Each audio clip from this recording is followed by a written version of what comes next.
Especially with last night's game. Yeah.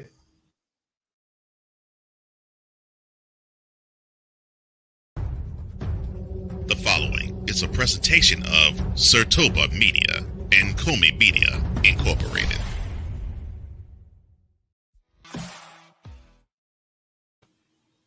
The Brotherly Shove makes another appearance.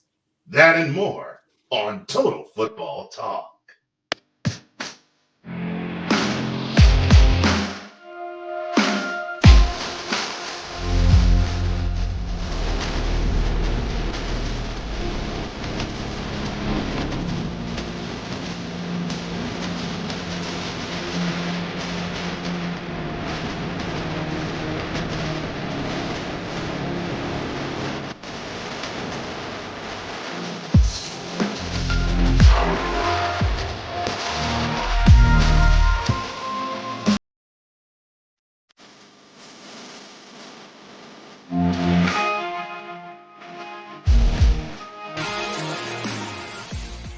Welcome to another exciting installment of Total Football Talk.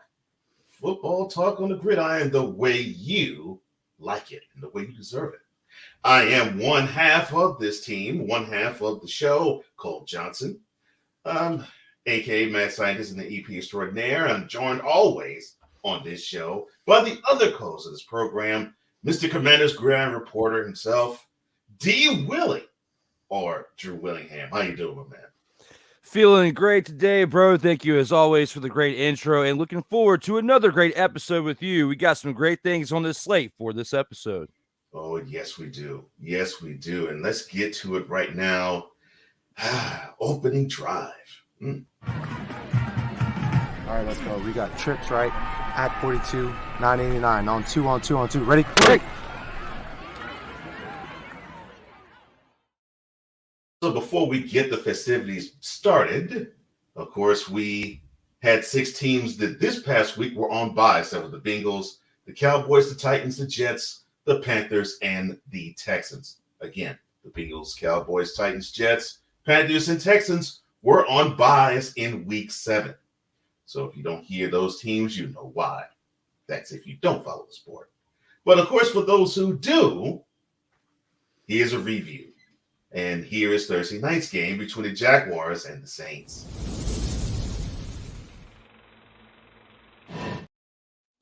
Alvin Kamara, for the losing cause, and probably the only cause, carried the ball 17 times, 62 yards, had 12 receptions, 91 yards, as Derek Carr went ballistic, throwing for 301 yards or 55 pass attempts.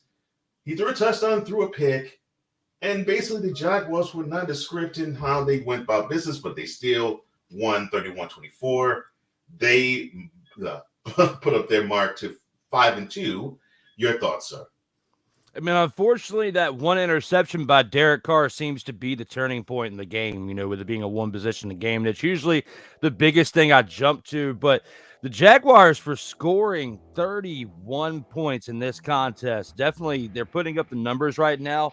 They are not slouching. They're improving every single week, and I expect the Jaguars to get this victory this week. But Derek Carr, 55 pass attempts. It's a lot of pass attempts. They're relying on that arm, and it got them pretty far, but just not far enough, as that interception was what turned the game. Yes. And poor Justin Moreau. I mean, the game literally was in his hands, and he dropped what would have been the game-time touchdown. Poor chap. Just unfortunately, when it comes to a turnover, though, even though that situation was there at the end, had he not turned the ball over, we could be talking about touchdown that he dropped to take the lead, and then you're in overtime. I put this in the fault of Derek Carr more than I put it into your guy. I agree. And I think a lot has to do with the fact that I think the Saints thought, okay, we got ourselves a QB. Although he has a lot of mileage on him, we got ourselves a QB. Not realizing that he has limitations. They figured they had an elite QB on the cheap. Well, on the cheap, it's pretty much on the point. Again, the Saints dropped to 3-4. The Jaguars improved their record to 5-2 as they rule right now the AFC South.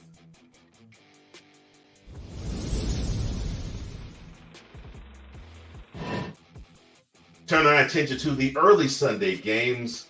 The Bears decided to wake up and do so without Justin Fields. They clobbered the Raiders 30-12 as the offense put together 173 rushing yards, and the defense decided to simply make life miserable for Raiders QBs, as Jalen Johnson had 2 touchdowns, 1 a pick six, and 3 interceptions. Well, and the team 3 interceptions in total. Your thoughts on this absolute? Let me see if I can find the right way to describe this game.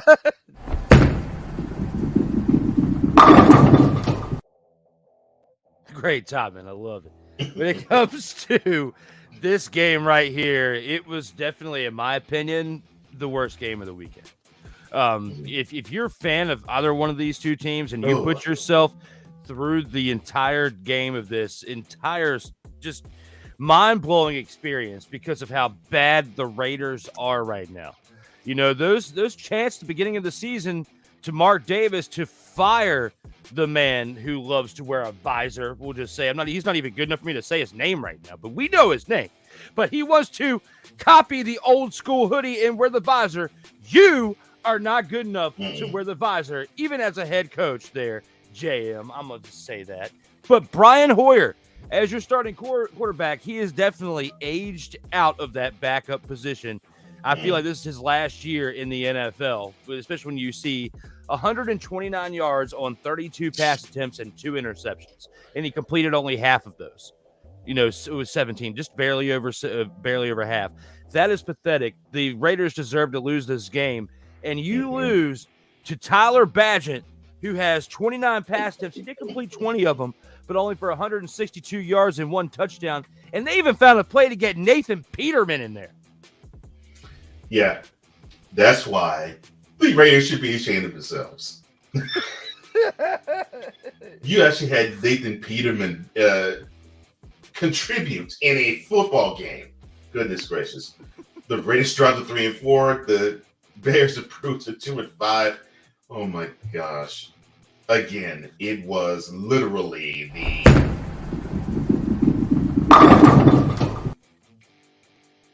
of the week. Goodness gracious, that thing was horrible. To the Meadowlands we go, and unfortunately for my partner, the Commanders, his beloved Commanders, took it on the chin to the Giants 14-7. Tyrod Taylor, who actually looked really good in Daniel Jones' stead, 18-29, 279 yards and 2 touchdowns. A Darren Waller sighting. They got him off of free agency. He finally contributes in the game, 7 receptions, 98 yards and a touchdown. Sam Howell, 42 pass attempts, 22 completions, 249 yards and a pick. The Commanders defense did pretty good. They put Tyrod Taylor to the turf 4 times, but I feel for Mr. Howell because he was put to the turf 6 times. Your thoughts on the Commanders Giants game, sir? This game was next to our other game we were just talking about, as far as up there on the level of bowl and shoe ugly, as far as the way that the offensive line of the Commanders is playing. And this is what we've talked about all season long. This is something I've talked about for nearly almost a decade now. They have had problems on that offensive line that got RG3 hurt and cost him his career. Well, of course, they put him back in a little bit too soon. But still, the offensive line is still a tribute to that. But now your offensive line shape is even worse. He's taken 40 sacks, that being Sam Howell, through 7 games. And he didn't take a sack through the second half of the last game. So 6.5 games. I was telling you the other day, 40 sacks. It's only 3 behind David Carr at this point in the year for the most amount of sacks in the league history. And that was in 2002. So we're looking at over 20 years ago. This was set, and my biggest concern is that at some point he's going to take one hit too many and get hurt, and it may be the type of injury it takes a while to come back from if you're able to come back from it.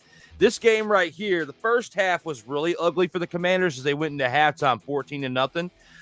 And Tyrod Taylor had like 229 of those passing yards in the first half. So when you put the math together, he was shut out pretty much the second half.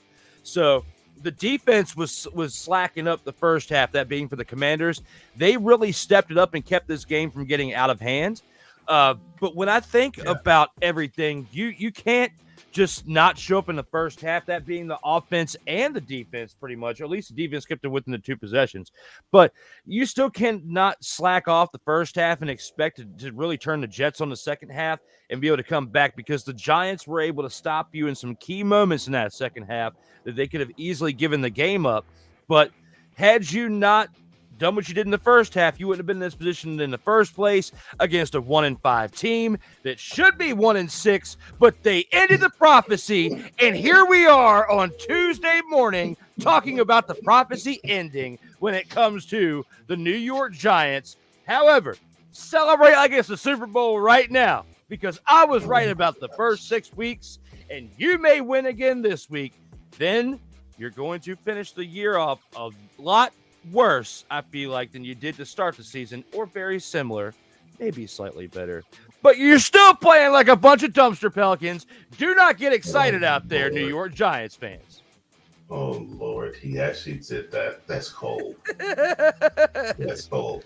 Well, a wonderful message that was passed yesterday by our beloved brother and hardcore Giants fan, Wisehead Hefe. He said, "Good morning, gentlemen. What a wonderful day to be a 2-5 Giants fan." I never thought that you would be happy with your team improving to 2-5, but that's where the Giants are. The Commanders, unfortunately, they fall to 3-4, and I'm with you. If you ever compare your offensive line to the 2002 Houston Texans, your offensive line. Yeah, your offensive line is a whole bunch of these. Absolutely. And the trash underneath the Pelicans. I'll at least got to say this, and I know you'll be able to back me up on it. Out of fans or media people who cover the games as well, I bet you I'm taking my prophecy ending a lot better than other people who out there are taking a loss right now. Yes. I'll admit that. You are. Yes, you. I'll give you credit. You are, sir.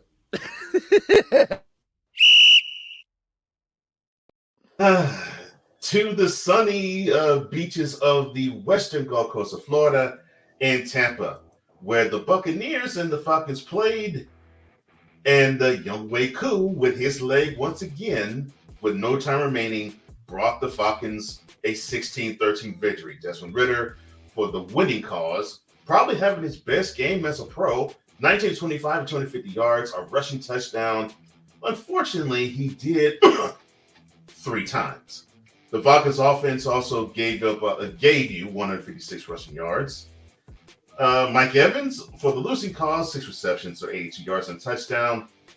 And the man, well, I will let him call him what his name is. Baker Mayfield, 27-42, 275 yards, a touchdown, and a pick. Your thoughts on this NFC South game, sir? In the words of broken Matt Hardy, when it comes to the Tampa Bay Buccaneers, oh Lord, Bunkers Dayfield, I knew you'd come because you did, and you showed up this weekend. Because when I look at this game, if you were such a great quarterback, you would have led this team to victory. Instead, you only had 1 touchdown. And I talked about it earlier with Derek Carr about his turnover being the one that merely cost him the game. Think about it here. Had Bunker not bunkered it up again and thrown an interception, they might have gotten that extra field goal, gone to overtime, been able to turn it over, or even better, gotten a touchdown and not even been in the position to go to overtime. I look at this right here. The man did have almost 300 yards. So I can't throw but so much shade on him except for the fact that you lost. And when you lose, I could throw you under the bus there, Bunker, because you have done enough out there to give me the ammunition to state the same when it comes to you bunkering it up in a 16-13 loss, making Desmond Ridder with 250 yards and no touchdowns Oh, wait, not take that back. He had a rushing touchdown, but no passing touchdowns, no interceptions either. You're making him look better each week as he comes out there and he's getting these victories or whatnot, as they're now 4-3. But Arthur Smith and that duster up top, you guys got to make some better decisions because you shouldn't have been in this position in the first place the way the Buccaneers were playing all day. So when it comes to that, when it comes to bunkering it up, it definitely was wild when it came to this game right here. Yeah. Yeah. Good old Bunker, bunkering it up. What? How do you feel about that, Cole? What? I feel like it's... That's terrible. And when it comes to bunkering it up. Stop it. Get some help. Because when it all comes down... Let me talk to you. It purely is... That's terrible.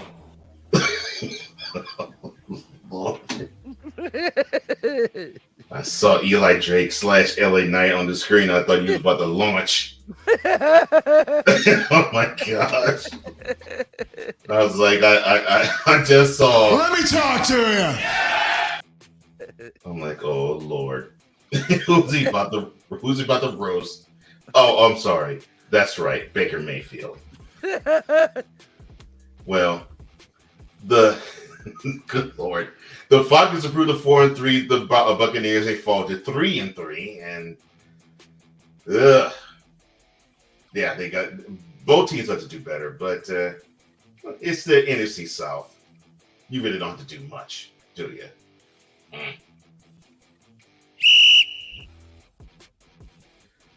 Oh boy. What happened at M&T Bank Stadium? The Ravens showed up. The Lions did not. That's pretty much how it was. 38-6, and the game wasn't even that close. The Ravens routed the Lions. The Ravens offense put up 146 rushing yards. The Ravens defense put Jared Goff to the turf 5 times. Goff himself, 33 of 53, 284 yards and a pick. Amon-Ra St. Brown, he ended up having over 100 yards on 13 carries. Well, 13 receptions, I'm sorry. But, of course, the star of the show, Lamar Jackson, who I will say right now on this airwave, he put forth the best performance in his NFL career to date. 21-27, 357 yards, 3 passing touchdowns, 1 rushing touchdown. The only blemish was the lost fumble. Your thoughts on this game, sir? Well, overall, I wasn't sure if the Lions took a dive or not because of how bad the end of this game was. You know, I'm not trying to throw so much out there, except for the fact, like you said, I'll agree, that Lamar Jackson was playing out of his mind and was putting up MVP-like numbers. Mm-hmm. If he continues this would be one of the very few times that I have seen someone take a very big contract and then that same year come out here and put these type of numbers up. It seems like historically when somebody takes a big contract, they take a step back that next year because they got a little bit too comfortable with the fact that they won and they got their contract that they needed. Then over the duration of the rest of the contract, they start proving why they deserve that money. But Lamar Jackson is proving, especially in this game right here, against the hyped up Lions. The Lions had so much hype, Cole, coming into this game, and I was part of that bandwagon because Same. Yeah, I mean, we were just talking about it last week. You know, we were comfortable with the fact the Lions are going to come out here and give them at least a great competitive game. I would have understood if they lost. Same. But 38-6, Right. This needs to go on your BS list with the ugliness. Oh yeah, because yes, not the game. Because actually, the Ravens could not execute any better. I mean, when I looked at them, I was like, oh my gosh, offensive lines opened up big time holes. They haven't laid they can't. The Lions defense can't lay a finger on Jackson. The pass rush of the Ravens was just absolutely was giving the Lions a hard time. So I couldn't say the game was bowling shoe ugly, but the Lions' performance, it definitely was.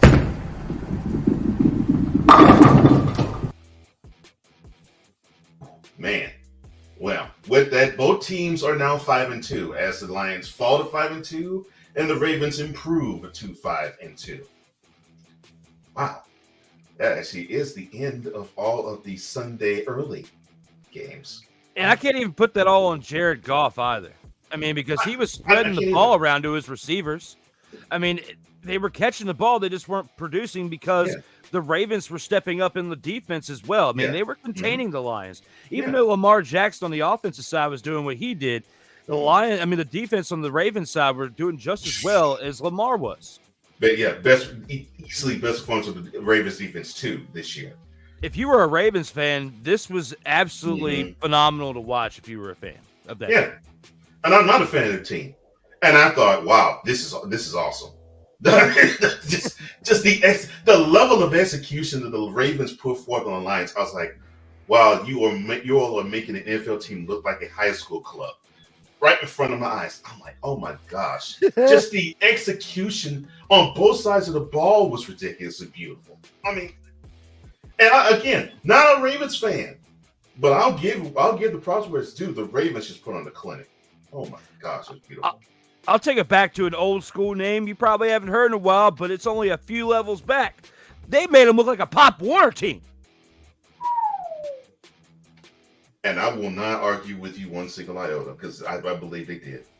As much hype as those Lions we've heard and we've given them, and deservingly so, you deflated all of that air in your sails, all that wind in your sails this past weekend against the Ravens. Oh, man. Sad. But for the Ravens, I hope they can build off of this because, if so, the AFC may have a contender on their hands that they may not be able to shake.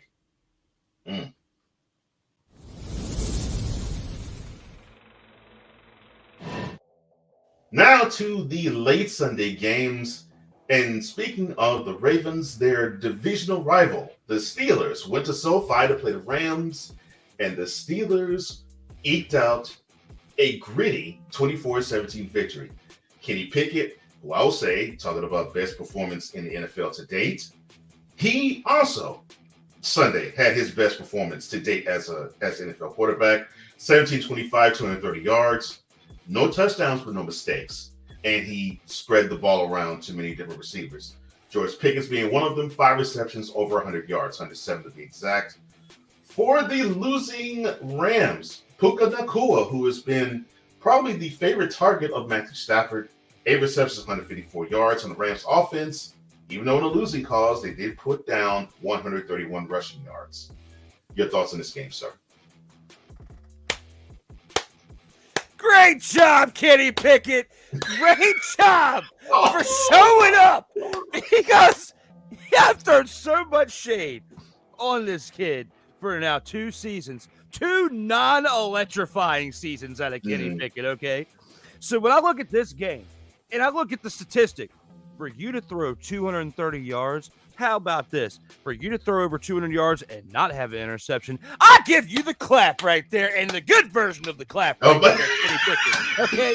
So when you think about that, when you have your leading rusher at 53 rushing yards overall, they are having a hard time establishing the run, as well as many other teams we've talked about. But Kenny Pickett, to have 230 throwing yards, and he did score 1 touchdown, as he had 1 rushing touchdown. But think about this, though. His overall rushing stats, he was so much of a dumpster pelican, he had 8 rushes for 0 yards and a touchdown. How do you applaud that? You're the 9th dumpster pelican on that list for that one. You are the 9th one, all the way in the back to the left, behind the little midget dumpster pelican that was the 8th one. Okay, that's how bad you played this week. So Kenny Pickett, I need you to step it up on a more regular basis, because if you are a Steelers fan and you were getting this excited about a win over the LA Rams to this magnitude, you might as well be the New York Giants fans and treat this like your Super Bowl at this point in the season, because it's not going to get any better than this. No.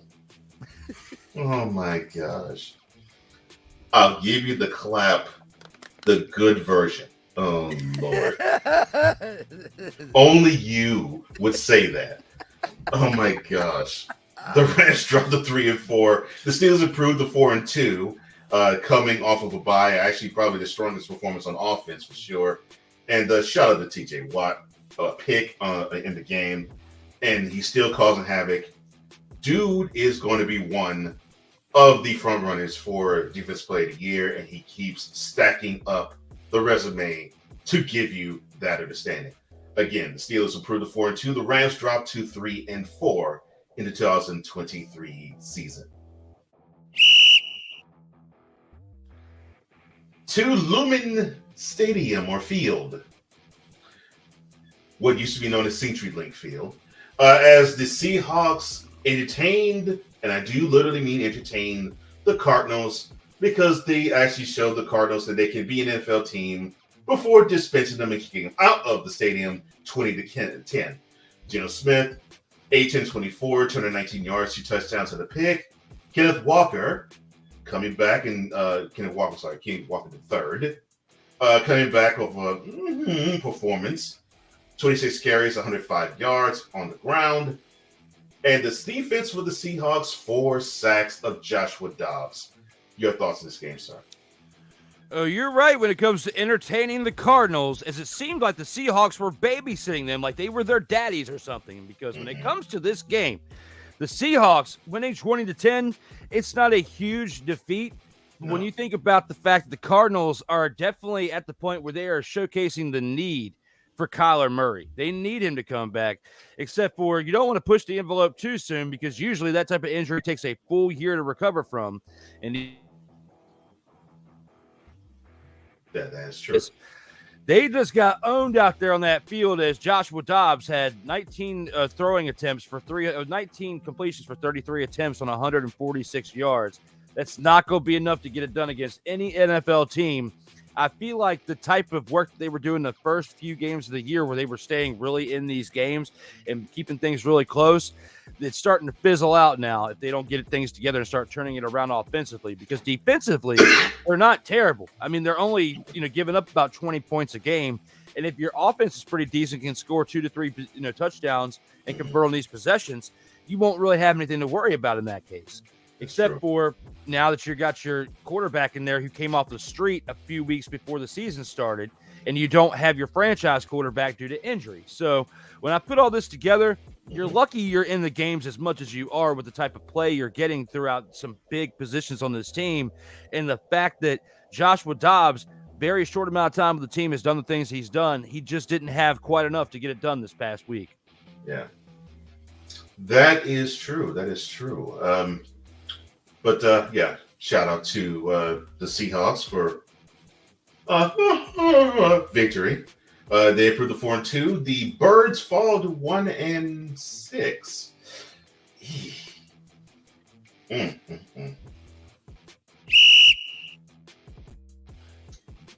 And this game seriously is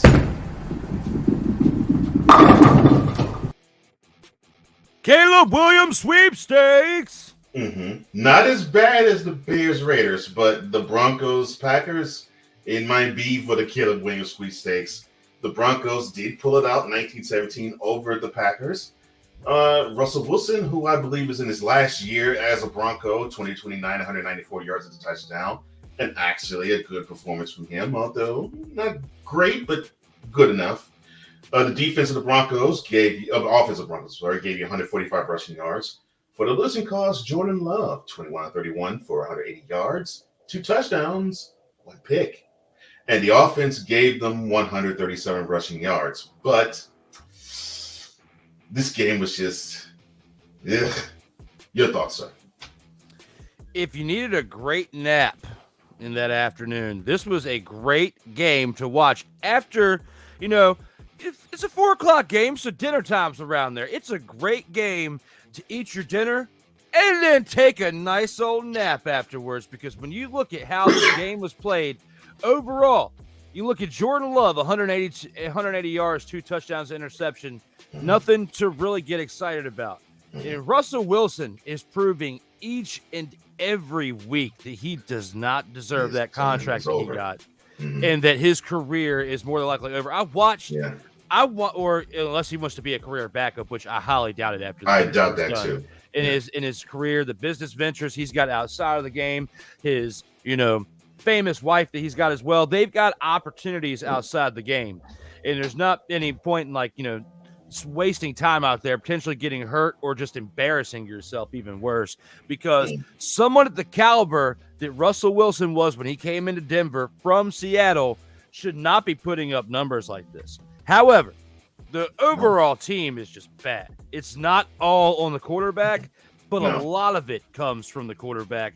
And I feel like if you go to different situations throughout the league where it has been historically swapping out the quarterback and then their tide basically shifts around and they start doing great things and it's more positive, that could be the spark that Sean Payton needs for this Denver Broncos team.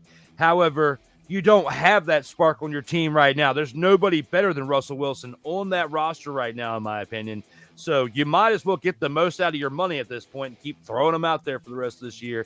And then during the offseason, decide whatever you're going to do with him. Trade him, release him. Just please do not go to the Commanders. And please, Commanders, do not make the mistake. However, I don't feel like they will, because the old ownership that was in the building used to make those calls, and we shouldn't see that happen from here on out there. Just if you're going to go anywhere, please don't go to Washington. Oh, Lord, that plea is absolutely funny. Okay. Well, I do agree with you. I think Russell Wilson's best days are over, and he's now venturing into the Cam Newton territory where he thinks he can start, but the NFL is going to say, did you see your recent tape? No, sir. He's going to have to eventually embrace being a backup to actually be on the field, or he won't be on the field at all. Jordan Love looks like he is still having his growing pains still show up. It's unfortunate for him. The Packers dropped to 2-4. The Broncos improved, if you want to call it that, to 2-5. God, that game was ugly. Now, a game that wasn't ugly, but for different reasons it wasn't. The Chargers went to Arrowhead to play against the Chiefs, and the Chiefs, even though the score looked like it was a rout, 31-17, the game actually was close until the beginning of the fourth quarter. It was actually 24-17 Chiefs at the half. As Mahomes, he went for 32, 42, 424 yards, 4 touchdowns and a pick. 320 of those yards were in the first half. Travis Kelce, 12 receptions, 179 yards and a touchdown. 9 receptions and 143 of those yards was in the first half for him. The Chiefs defense made life mental for Chargers quarterback Justin Herbert, putting him to the turf 5 times and picking him off twice. As Herbert threw for 17 of 30, 259 yards, and a touchdown to go along with those 2 picks. The Chargers offense looks like they want to run a little bit more, 139 rushing yards. But in this game, you would have thought that there wasn't a game that was being played. You would have thought it was Brittany, Mahomes, and Taylor Swift who was the focus of this game, which I could care less about. Your thoughts, sir? The NFL was doing a pretty good job of staying away from the Swiftie for a little bit, at least for a game or so. But now it's getting out of hand again. Had to throw this up there, even though we'll acknowledge the comments here shortly. I have to say this. The QB is the captain of the ship. Even though you said this for the last game that we were talking about with the Broncos, I attribute this to this game right here, Sick Diggy, because when it comes to this game right here, the Chiefs, led by Patrick Mahomes, and the dynamic duo of him and Kelce, without them, they would not have been relevant in this game, because that's what kept them in this game right here. 424 passing yards, along with 12 receptions and 179 yards and a touchdown from your tight end. That's awesome, legendary Hall of Fame numbers we have seen on a consistent basis. That the reason why this train keeps steamrolling as well as it does is because of these 2 players right here. Of course, they're led by the mastermind of Andy Reid, okay? Yeah. So you can only do but so much in coaching. The players still have to execute. And with what these dynamic duo of Kelsey and Mahomes are doing, they are not done winning Super Bowls yet. I don't know how many more, but I know they're at least going to get one more together because the way they're playing is absolutely great to watch. Now, the Chargers have been stepping it up over the past few weeks since you and I were throwing so much shade on them to start the year out because of the way they were starting the year out. And for you to do this against the defending Super Bowl champions, my hat's off to you there. You're improving. But you still have a lot more to do this season if you want to save your job there, Brandon Staley, because it didn't start off well, and if you don't end it well, it's not going to end well for you there for the Chargers. Yes, I look at this game this way. I really was impressed with how the Chiefs wanted to take control of the whole game from jump. And they were extremely aggressive, and I love the fact that they wanted to make the Chargers know that they had to put forth their best effort, otherwise they were going to be left behind. So I love that effort from them. And the Chargers, they put up the fight for about a half or so, and it's unfortunate they got talent. The leadership just isn't bringing them home. In fact, I am looking forward. Not saying looking forward as in I'm happily doing so. I mean, I'm expecting when I say looking forward. I'm looking forward to the vote of confidence from the Spanos family down to Staley saying, yes, he's our man, and going into the future, he will be the team. He'll be the guy that leads our team. I'm looking for that kiss of death happening because that's going to happen very soon because they are now 2-4. The Chiefs, they now improved to 6-1. And, AFC West, well, you're all accustomed to it. You're accustomed to looking up and see the Chiefs rule the roost. So it isn't something that's unsightly. It's something that you all should expect because it's old hat and it has been ever since Mahomes has been the starting quarterback of the Chiefs. Might as well happen this year, too.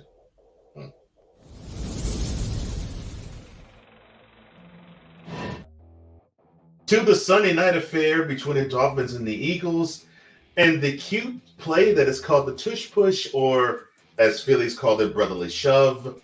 It ended up being a factor in this game as well, as it contributed to one of the touchdowns that the Eagles scored, as the Eagles beat the Dolphins 31-17. Jalen Hurts went 23 of 31, 279 yards, 2 touchdowns, an INT, and a lost fumble, along with, of course, the tush-push touchdown, or brotherly shove touchdown. A.J. Brown, he had 10 receptions, 137 yards and a touchdown. For the Showtime Lakers Dolphins, Tua Tagovailoa, 23 of 32 passing, 216 yards, a touchdown and a pick. Tyreek Hill, he had 11 receptions for 88 yards and a touchdown. We understood the assignment, or I should say the Eagles defense understood the assignment. They were not going to get beat deep, and they were going to lay the lumber on the Dolphins as often as they possibly could. Your thoughts, sir? The brotherly shove was definitely an impactful part of the game. I definitely agree with you on that. But the biggest thing that I think that I have to give the credit for is the Eagles' defense here, because they iced the hottest offense in the league up to this point. Tyreek Hill, it's bad when we're saying that someone underperformed with 88 yards and a touchdown because of the way that he's played all year. There's a lot of wide receivers out there that would love to have 11 receptions for 88 yards and a touchdown. But Tyreek Hill underperformed based on what we've seen throughout the first 6 games leading up to this. So when I think about this right here, the Dolphins still have a great year ahead of them. If they, this is like their worst game of the year, then the sky's the limit for them the rest of this year. If this is their worst game of the year to lose 31-17, that's still a respectable loss at the point to where you're at in this season. And it may give you that motivation to not let that happen again because of the way your season's been going this far. 216 yards, a touchdown, and interception. 2 is interception, along with the brotherly shove. I feel like were the 2 impactful parts of the game, aside from the Eagles defense stepping up against the Dolphins, because, it could have been the throwback jerseys that the Eagles were wearing. That might have given them a little bit of extra to get through it. I don't know. But what I do know is the result of the game does speak volumes, except for the fact that you got to look at the running attack from the Dolphins as well. The Eagles did so great holding them that their top leading rusher in Mostert only had 45 yards on 9 carries. And we have talked about it several times in the past, and I don't think I'll ever stop talking about it. But when you don't establish the run, it's a recipe for disaster, and you're not going to do anything but spin tires every time you try to keep going, and they're going to stop you every time. Preach, Drew. Preach, brother Drew. Preach. Yes, sir. Yes, sir. Preach. Wonder. Even with this team that loves to want to be, basically, I call them football's version of the fast break offense. They want to spread you out. They want to beat you deep. They still need to run the ball. They still need to give you that, and they are effectively a team that can do it. But they need to give you that. They need to give you the presence of a run game so that you actually can be kept honest as a defense. Well, when you have, to me, man children such as Davis and Carter manning the interior defense for the Eagles, to me, the defensive interior cheat code for the NFL. Come on, Jalen Carter and Jordan Davis. Good Lord. And that's your interior defense? Goodness gracious. When you have those two and they really are just laying into an offense, laying an offensive line and laying into a run game, your night will be made tougher. And that's what I saw Sunday night with them. Look, the Dolphins did as best as they could, but I have said this before. I've said this here. If a team can be physical as the Dolphins, their chances of beating them are greater. And that's what we saw with the Eagles. They bounced back. They decided to say, okay, you know what? I think we were a little less physical than we should have been against the Jets last Sunday. Let's show what we can do this Sunday. They did. They were more physical, and they dominated. Now, I give credit to that defense. Even though the Dolphins scored 70 points, they only allowed 10. That defense did. So they came up, and they came up big. The Eagles, they improved to 6-1, and now they lead the NFC. The Dolphins, they dropped to 5-2, but they still lead the AFC East. Why? We will touch on that in the next 2 of 3 games. But to our Monday night, Hill.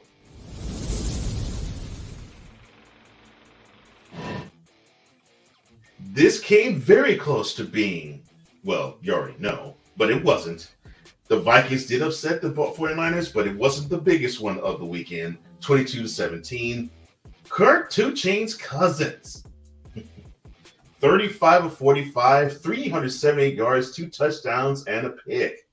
Jordan Addison, who decided to not have the lead foot, decided to show he was fleet of foot, 7 receptions, 123 yards, and 2 touchdowns. Both of those touchdowns that Kirk Cousins threw. TJ Hawkinson decided to add in with 11 receptions, 86 yards. Brock Purdy for the losing cause, 21 of 30, 272 yards, a touchdown, and 2 INTs, both of them belonging to Cameron Bynum, who also gave you 9 tackles, 7 of them solo. Oh, and before I turn it over to Drew, Kirk Cousins threw for over 300 yards in a win for the Vikings this year. It is the first for this year for them. Your thoughts, sir? Well, when it comes to this game right here, Let me talk to you. oh, it's time. I was going to mention that too. Time! Because all of the hype on one Brock Purdy, and he was 10-0 as a career starter coming into 2 weeks ago. Now look at your boy. He's 0-2. Here we go. 0-2 in the past 2 weeks. I bet there are some 49er fans out there that are squirming in their chairs as you hear me speak right now, if you are watching this live or syndicated. Because your shoe is shoved so far in one of your ends, and you have to figure out which end that is, because you need to remove it real quick, because there are people out there who just want to jump in and jump out of the show and not pay attention at different things. We have been saying it for weeks, or maybe not, Cole, but your time is coming to an end. Yeah. Absolutely. Because those of you who've been preaching that the 49ers are going to the Super Bowl. Stop it. Get some help. You are not going to the Super Bowl. Have you been watching the games by the Miami Dolphins? Have you been watching the games by the Chiefs? That's just the AFC. Have you watched the NFC? And the Eagles. And then the Lions, till this past week, I was giving them some credit. And there are other teams along the NFC as well. The 49ers, if they continue to play the way they have been these past couple of weeks, there's no way. And I mean no way that they are going to win, especially when you lose to the Vikings, who are a 2-4 team coming into this game, playing like a bunch of dumpster Pelicans. And then they come into this game against the overhyped 49ers. Yes, the 49ers are that one dumpster Pelican in the back, number 18. They are number 18, the one that had the Walmart bag stuck to its head. That is the one the 49ers are right now. Lord have mercy. Why is he labeling those Pelicans? Okay. Goodness gracious. Sometimes I just simply can't take you anywhere. I agree. I think a lot of people, especially after the Cowboys game, they were wanting to shove, oh, yes, the 49ers are Super Bowl bound. I'm like, nah. I mean, they're contenders. I wouldn't call them favorites. I still felt the Eagles were favorites. I was just saying, okay, they just haven't played their best game yet. I've said the 49ers have looked the best, but not these past 2 weeks, because they have absolutely been atrocious on offense, only managing 17 points in back-to-back games. And against the Browns, it's understandable because that defense is rather stout. Against the Vikings, though, nah. That's why all the hype the last week. And you and I both, we were saying it last week that give the credit to the Browns there. The defense. Yes. Definitely. So, and they've been a great defense for a little bit of time now, which has been keeping them relevant these past few years, even when Bunker was there. Okay. Right. But now, when you lose, like you said, to the Vikings, who started this year off so cold that I was also almost calling for Kevin O'Connell's head until they started winning these past couple weeks. Yeah. So for you to lose, even though you can't let that record fool you because of what they did last year, even though they're not the same team they were last year, you can't completely snooze on the Vikings, and that's what the 49ers did. When you show up to work late, you can't have somebody else carry you through, which is what the 49ers expected to happen. They need to get their attitude in check and realize that there's no way you're going to make it to the Super Bowl at what you've done past 2 weeks. Turn the ship around, get together, so that way you can do what you're meant to do out here in these streets. Agreed. So the 49ers, they dropped to 5-2, and they also dropped being one of the two stalwarts in front of the NFC. The Vikings improved to 3-4, where they started 1-4. It looks like they're trying to turn the corner. They still have a long ways to go, though. Oh, but now we're getting to the two games of the week that were the most interesting of them all.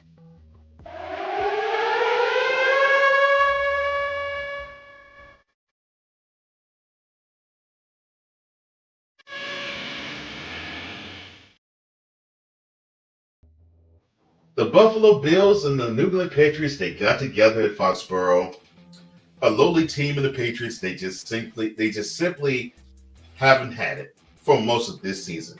Meanwhile, the Buffalo Bills, they are the AFC East frontrunners and an AFC contender.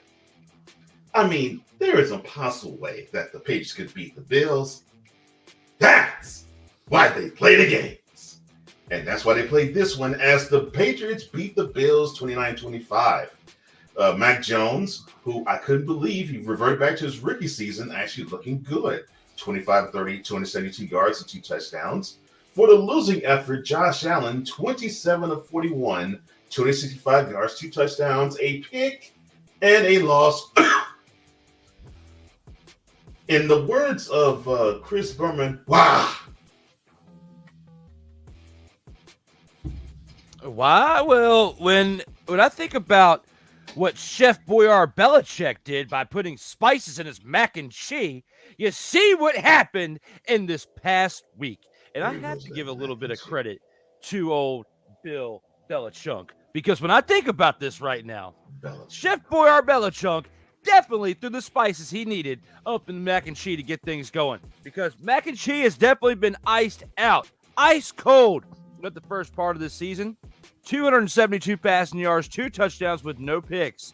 And to top it off, at 11 rushing yards on top of that, to add to a, probably for his type of performance this year, a stellar performance for Mac and Cheese. Now, the Patriots, right here, coming into this game, they were struggling.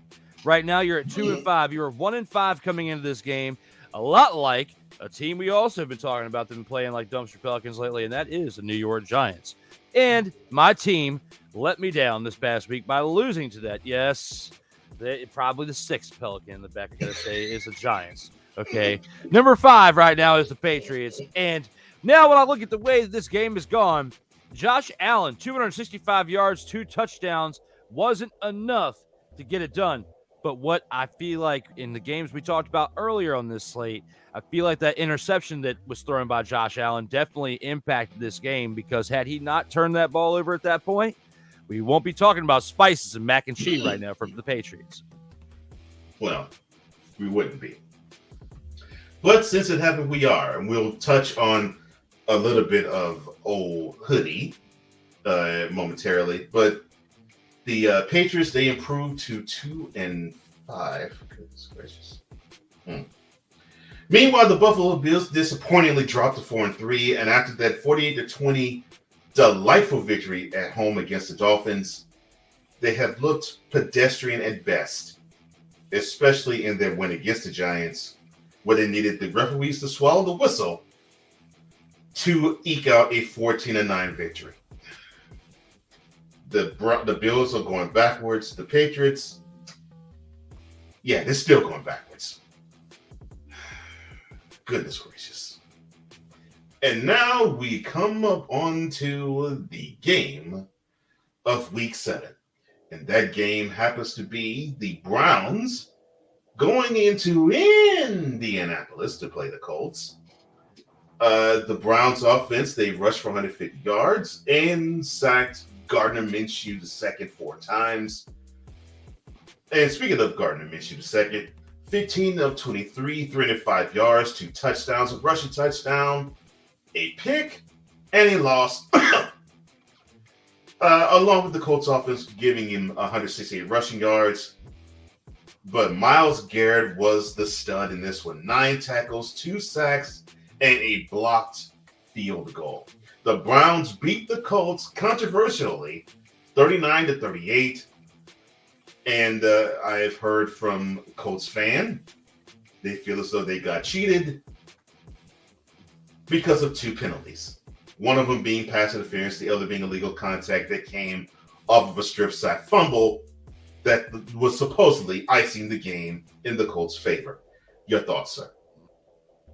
All right, people. Let me talk to you. When it comes to this game right here, I agree wholeheartedly that it definitely is the game of the week. What I am disappointed in is Uncle Rico, because Uncle Rico showed up and showed out in this game, throwing for over 300 yards. But I've said it enough so far in this slate, that interception that he threw was a turning point in this game right here, because Deshaun Watson was knocked out early. You know, it took that, you know, hit the head or whatnot off the turf. And then in comes, you know, P.J. Walker. And P.J. Walker, you know, bouncing around the league. You know, he was with Carolina at one point and then coming over here to Cleveland. He didn't put up stellar numbers to get this victory. 178 yards with an inter well. But what really helped out this is Jerome Ford stepping up with the carries and getting 74 total yards to establish the run and keep things moving, along with that defensive play by the Browns, like you said, because Denzel Ward, the interception that he had, I felt like off of Uncle Rico was one of those shifting points to where I felt like in that moment, Uncle Rico's time is done in this game, the Browns are going to get the victory here. But I can't throw shade really on Uncle Rico besides that play right there, because he was doing the best he could for a team that did as bad as they did last year. They came close to almost getting their 4th win of the year and staying relevant with the remainder of the NFL as far as a team that could potentially go to the postseason if they continue to improve and get hot.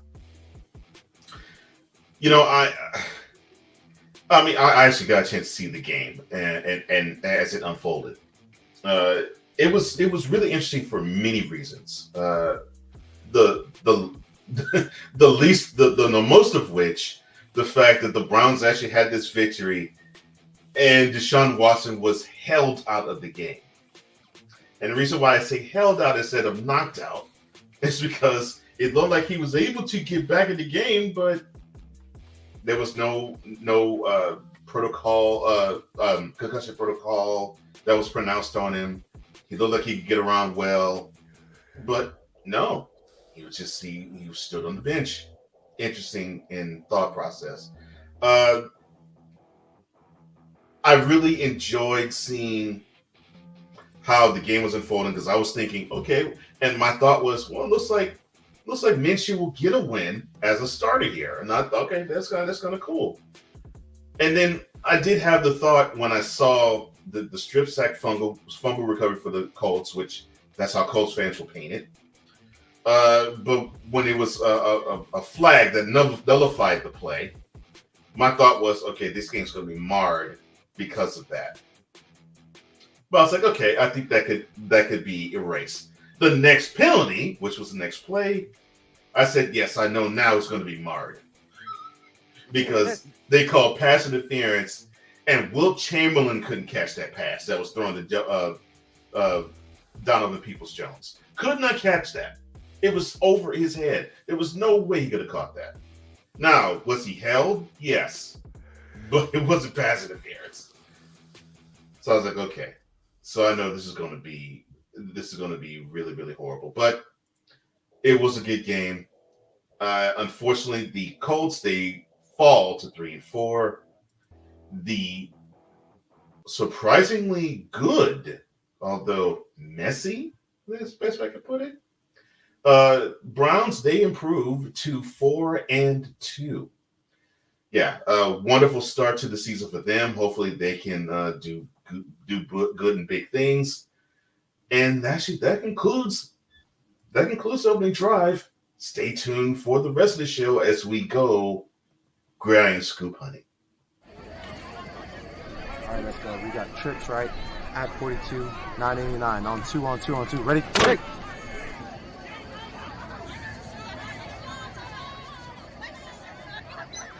We're just getting started.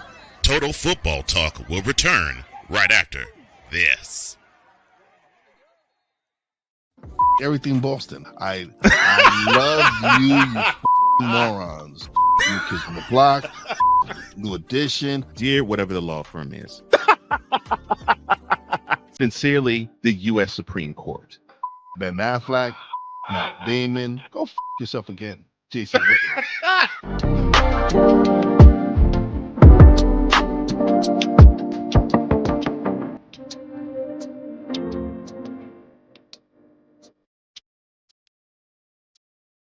Ready to hang with some fellas who know football? Let's ride.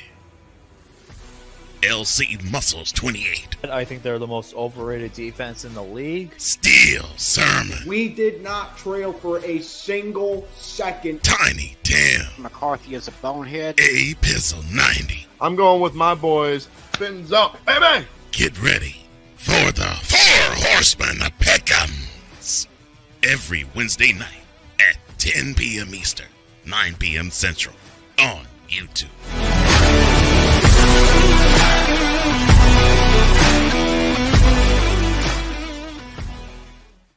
Poppy J. You got the option to cry for the government. You got the option to protest. You got the option to keep buying. But this is also an option. Wise El Jefe. We're the first tech geeks. We're the first gamers. We're the first everything. Everything. Like Gen X's, we are the ones. BS3 Network proudly presents The crew from the New York boroughs who never wants that smoke. Nah, they want that fire. Bobby J and Wise El Jefe, Fridays at 9 p.m. Eastern, 8 p.m. Central. Check your local listings for your viewing and listening pleasure.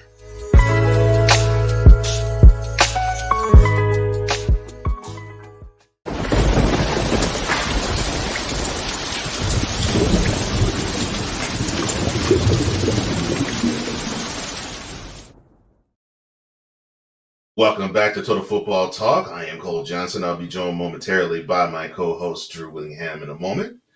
And we will give our wonderful chat some love right now. Mickey, appreciate you. Appreciate you, brother. Appreciate you, brother. Dante Haley says, what's up, guys? Hopefully everything's good with you, Dante. Yeah.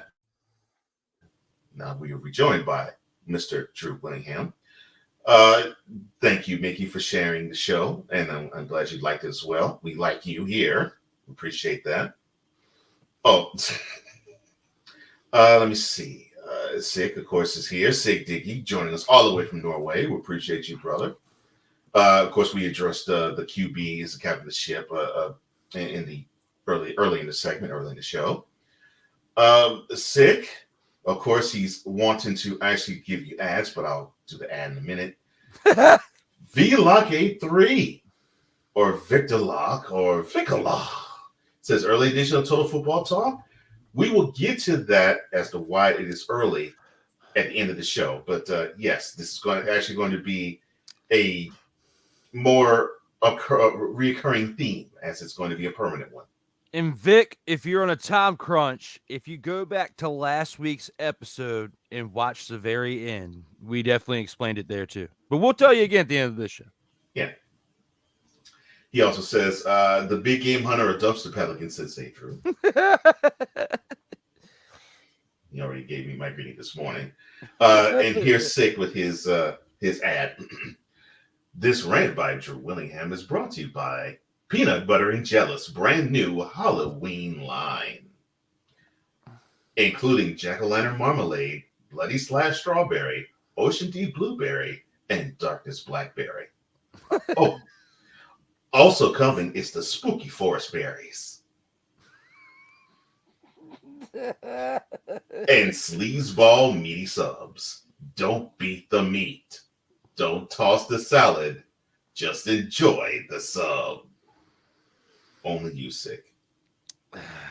Only you. Only you. He also says, look, the Commanders should be renamed the Followers if they lose this next game. If they lose the next game, they might as well just change to Dumpster Pelicans. The Washington Dumpster Pelicans. That's how I feel. And a good friend of the show, a definitely good friend of Drew, and starting to be a good friend of mine. Dustin says, yo, what's up, man? Bring us some more context. But other than that, guys, thank you very much for the comments. Look forward to seeing what you guys have for the rest of the show as well. Yeah. And speaking of the rest of the show, here's the next one, the Gridiron Scoop.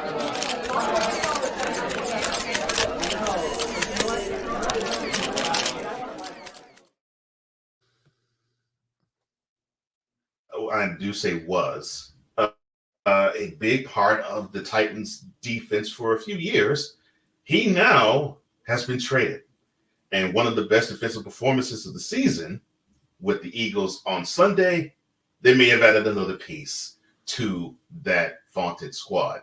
They're acquiring the two-time All-Pro safety from the Titans. And Nick Sirianni, the coach of the team, confirmed it yesterday. The Titans will receive a 5th and 6th round draft picks for next year's draft, as well as safety Terrell Edmonds, a person familiar with the USA Today spokesperson said to the communications media outlet. Now, my question to you, although the trade has not been official yet, and the 30-year-old is now a member of the Eagles, how should I word this? All right, how much more dangerous does Kevin Byard make the Eagles? I mean, the Eagles are definitely addressing needs they needed to make during the offseason. This may be coming during the season, but they needed this last year because there's certain moves, there's certain plays within that game of the Super Bowl that would have gone a different way had they addressed the secondary a little bit better during the previous offseason. So when I think about all that, and I think about, what they did in the draft this past year with Jalen Carter and all that stuff, bringing him in too, and he's, definitely made some impacts here and there. The the Eagles defense has definitely stepped up more this year, and especially over the coming weeks, over the past few weeks as well, with what we saw and what we just talked about earlier being the Dolphins game, and then probably facing the hottest offense of the entire league this year, and what the Eagles did with that. So this only adds an extra layer to that. They're gearing up for a rematch in the Super Bowl between them and the Chiefs, because even though on paper the Dolphins team is the hottest offense this year, the Chiefs are the team to beat, because they are literally the Houston Astros of the NFL right now. Yeah, they are, and I really have no bones of saying that either. I think that the Eagles, even though yes they are 6-1, just like the Chiefs are, they just haven't put it together quite yet. The closest they came has been Sunday, but I do like this move for them. I think they needed to shore this up, because I think teams were thinking, well, we can beat them deep, just we have to give our quarterback time to beat them deep. Now it might be a little more difficult. So, yeah, more power to them. I'll wind it up with the Eagles. And as for the Titans, can you say fire sale? I knew you.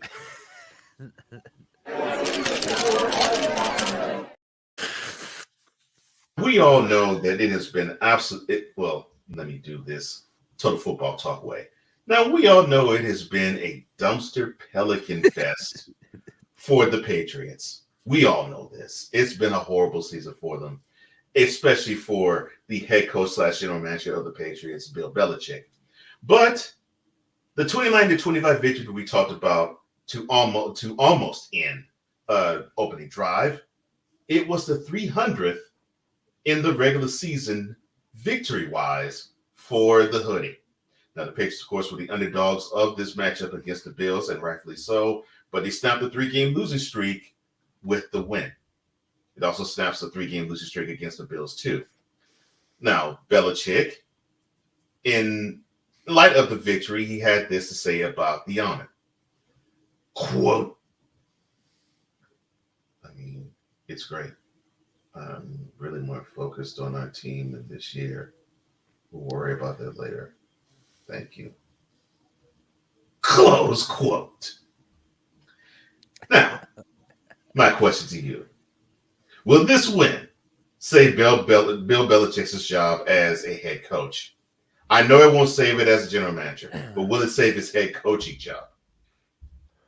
Well, at least his job is laser focused into this current schedule of nobody cares, Bill Belichick, because you just got your 300th career victory, and you should be celebrating it like it's a Super Bowl, because your team is 2-5, and you had to throw some spices in the mac and cheese just to get this game 300th victory, because you may lose another 13 games this season and be 2-13 by the end of this. You should be counting your lucky stars that the spices were in mac and cheese for you to get that 300th victory this weekend, because there may be no other opportunity to get it. Goodness gracious. Calling it mac and cheese and then cheese. That's a shame. I'm sorry. I forgot one other quote to that. I'm sorry. Let me do this again. Quote. I mean, it's great. I'm really more focused on our team, and this year we'll worry about that later. Thank you. We're on to Miami. Close quote. I don't know. You're on to a loss against Miami. Is what you're on to. I don't know why he acts as though he is death warmed over when he is in press conferences, but geez, give up the act. If you've ever watched a football life from back in the day with Bill Belichick. I think it was like the 2009 season that they had him on there. Mm-hmm. He said more words in that entire show for his football life than he has in all of his press conferences combined throughout his entire career. Mm-hmm. I mean, that guy tries to play close to the vest all the time. Goodness gracious. Oh, well. Well, congratulations to you, Hoodie. 300 victory. You're one of the greatest ever, although you're not one of the greatest right now. And it's due to you being the horrible general manager that you are that put you there.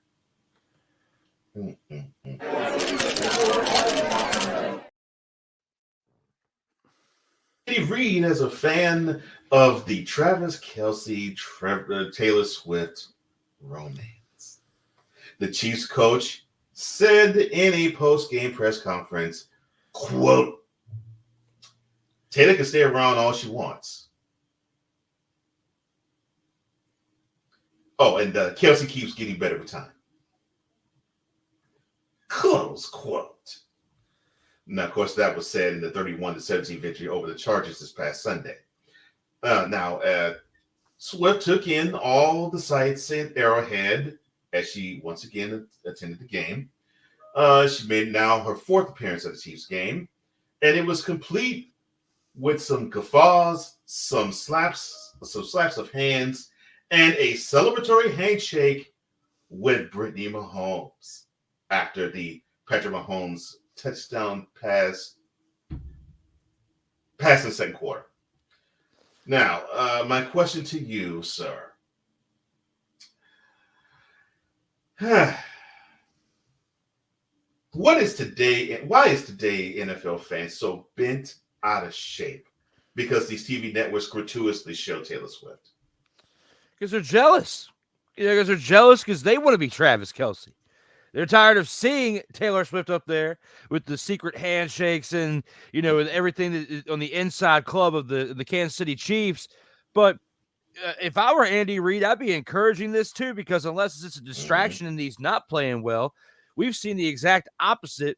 That just goes to show you how special of a talent that Travis Kelce is, along with the talent of this team, because nobody's getting bewildered or anything when it comes, or befuddled or anything when it comes to how they're showing up and showing out each and every week. Their one loss you can't even attribute to Taylor Swift, because I don't even think she was at that game. Nope. So, especially when you see the secret handshake, you can tell that Patrick Mahomes' wife is a Swiftie. Yeah, she is. And you know what? Cool. More power to you, Brittany. I'm glad you're a Swiftie. I think that's awesome. I really do. Look, if it helps the team win and you get to see her gratuitously shown, it doesn't affect me. As long as it's not like, I don't know, O.J. Simpson interrupting the NBA Finals. As long as it's not that, I'm fine with it. So keep showing Taylor Swift. Keep showing the celebratory handshakes. Keep showing her being all entrenched in seeing her man succeed, having her be all engrossed in the action, having her have a drink. I don't care. Show her as often as you want. Just as long as you show the action on the field, I can care less. I really can. Six says there was a whole lot of Tabasco sauce in that mac and cheese. And Ike's like, mac and cheese. Yeah, he loves the mac and cheese, I guess. Yeah. But look, if Taylor Swift is basically like a good luck charm for the Chiefs, more power to him. And if she isn't a distraction to the team, even better. It actually means that she actually is a good fan, and I'm happy to see that she's knowledgeable of the fact she didn't get in the way of the team. And then she's more important than the team, and she respects Travis Kelce and his role on it. I actually am gaining more respect for her because of that. So you can rail against her all you want. I don't care. She's not affecting me. She's not affecting you either. Enjoy, please. Goodness gracious. They're two people in their mid-30s. Let them enjoy their romance. Let them live their best life. Goodness gracious.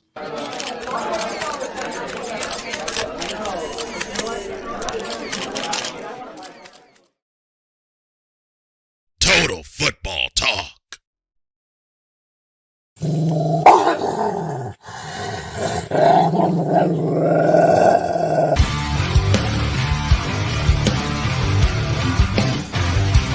Oh, yeah. Where are my dogs at? It's time to award the grand champ, or the grand champs, for Week 7 of the 2023 season. And for his grand champ, or the dog of the week, Drew.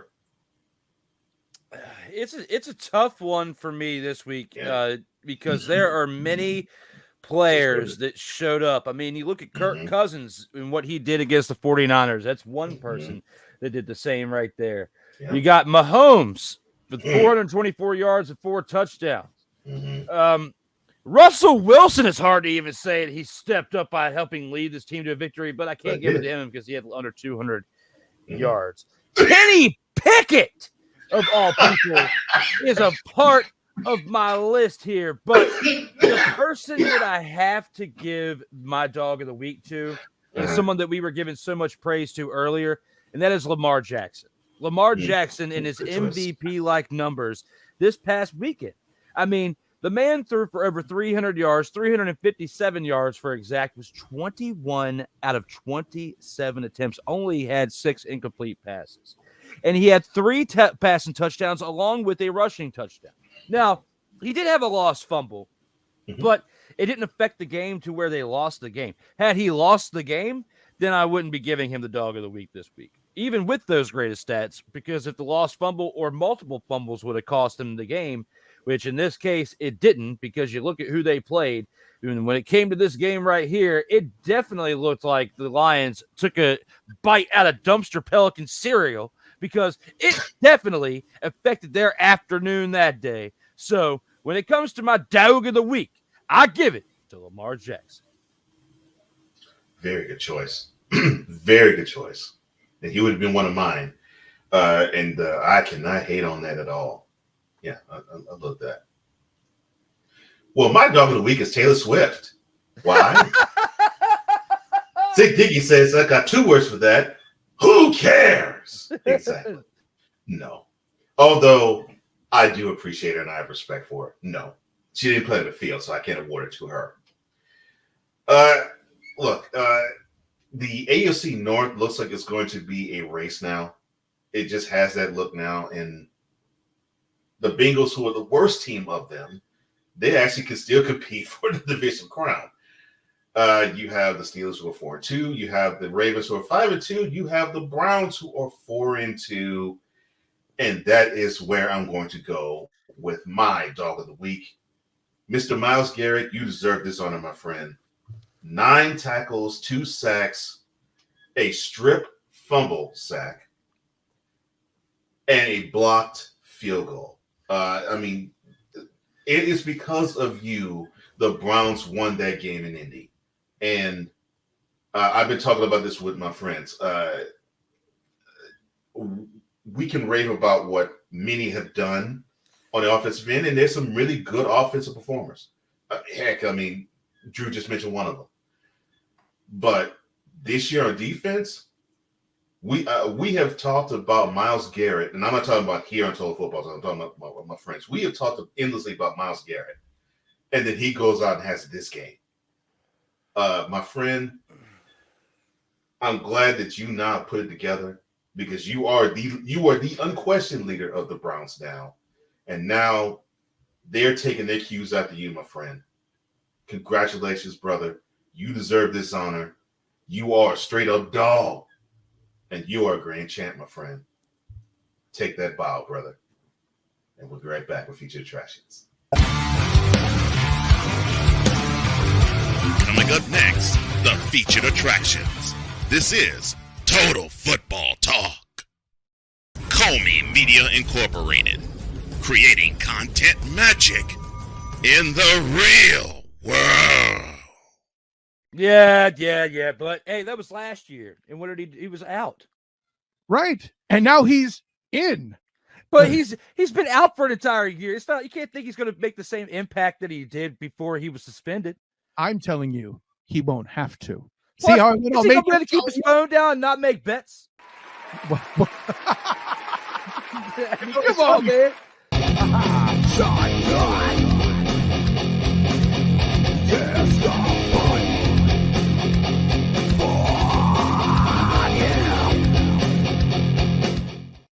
Hey, ladies and gentlemen.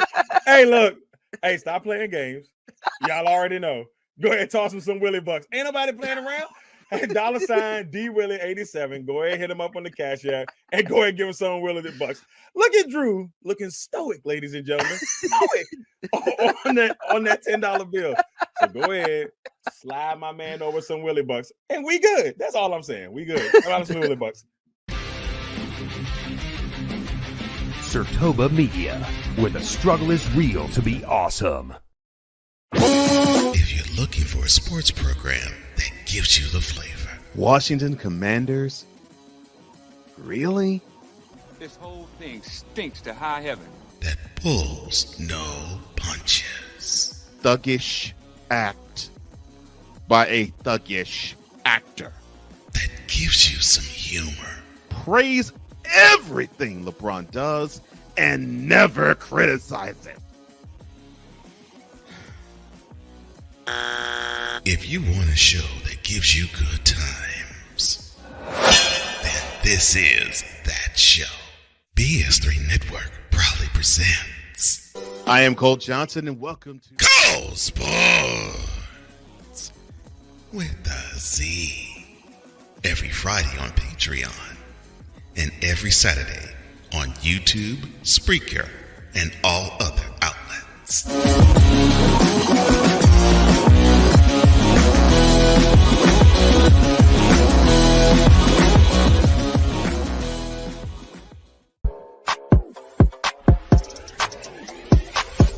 Sertoba Media, where the struggle is real to be awesome.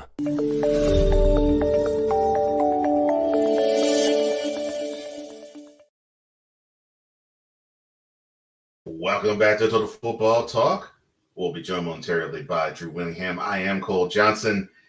Man, y'all are so good.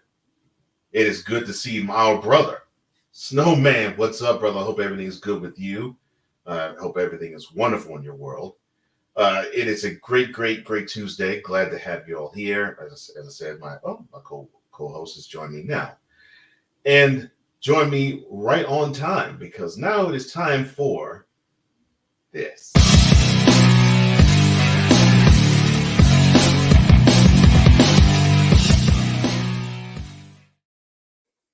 This is where we focus on the biggest matchups of the upcoming week. And we will start with the game in Dallas. No, Fort Worth. No, Arlington. Technically, that's where AT&T Stadium is. The Cowboys are 4-2. They host the 3-4 Rams. The Cowboys coming off their bye. They are 6.5-point favorites. The kickoff is at 1 p.m. on Sunday, noon local time. Let's start with the Rams. They seem to have had issues with balance, but the last 2 weeks they seem to be a little more balanced. Is it possible that the Rams can be committed to being balanced on offense? Well, things we were talking about over the past few weeks, them not establishing the run correctly, and then they finally get it going over the past couple of weeks. If they continue to do those things, then the sky's the limit for them, because they've shown they can do it in the past, even though their teams are not the same. Even though the team now isn't the same as what they had in the past. But to lose 24-17 was pretty respectable overall. But you've got to change things up in LA if you're going to be able to change the course for this team. Ooh, man, you could not have said any better. Of course, our brother Snowman says, "Sissy through." Snowman's in the house. It's great to see you, brother. And I totally agree with you. I think they do need to be more committed to it. And if they can, I think their success rate will be better. And their whole team will be helped out. Switching to the other side of the ball. For the balance of this year, we have seen the Cowboys defense basically carry the load. Not saying they've been great all the while. I mean, heck, they've had 2 stinkers, but still, they have carried the load while the offenses, they putted their way through the season. Is the defense getting tired of carrying the Cowboys offense thus far? They appear that way because when you have to do the amount of work that you have to, and you're also missing Trayvon Diggs on top of that, who's definitely a big impact to the defensive team. I got to say, when it comes to this defense of the Cowboys, they've been doing the best they can to carry this team. But when your quarterback, who is getting paid the amount of money that he's getting paid, is not showing up, that is a huge, huge problem if you are a fan of the Cowboys to see on a weekly basis, because the Cowboys, when it comes to their offense, is not doing their job, especially when you look at the fact that they barely won that last week game against the Chargers 20-17. Now, Dak Prescott did have 272 yards and a touchdown, 21-30, but when you have a running game that's led by your quarterback of 7 carries and 40 yards with 1 touchdown, that is throwing a bunch of red flags when your top running back, who's second on that list, has 15 carries for 30 yards against the Chargers. So, yes, I would have to say that the Cowboys defense is feeling tired of carrying the offense throughout the trajectory of each game. Yeah, and that was the vibe I got last Monday night when I saw them. I was like, looks like the defense is starting to tire a bit, because the offense is just not pulling their weight, and I'm seeing it. Now, I'm not saying that I've seen the defense snap the offense. I'm just saying the product on the field is what I'm seeing. And you so eloquently stated exactly what I was thinking, because I thought it was just me. So who do you have in this game between the Rams and the Cowboys? Well, considering that the Rams are just now really starting to establish their run, as far as the running attack, and the Cowboys have been doing a really good job at holding and containing the run, regardless of how bad the offense plays, because of the holes within the entire play of the Rams this year. I have to say, I feel like the Cowboys are going to edge this one out. That's a good prediction, because I see the same thing. I think the Cowboys' run defense is just a tad bit better than the Rams' run offense, and I think that's the difference to me. I think for the Rams to win, they're going to have to crack that defensive interior of the Cowboys and open that defense up to guess what they're going to do next.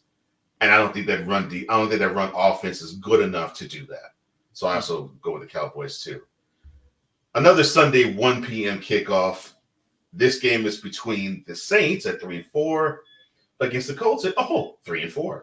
The Colts are the ever so slight home favorite, 1 point. For the Saints, look, I want to invest in this team. People are saying, the defense is actually pretty good. And then they have the defensively, they have the stinker that they had against the Jaguars at home last Thursday.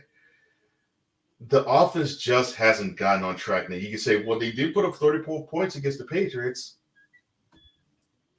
It was the Patriots. Besides that game, the Saints have struggled everywhere against every other team. So my question to you about them is, what will it take for the Saints to play a more consistent brand of football?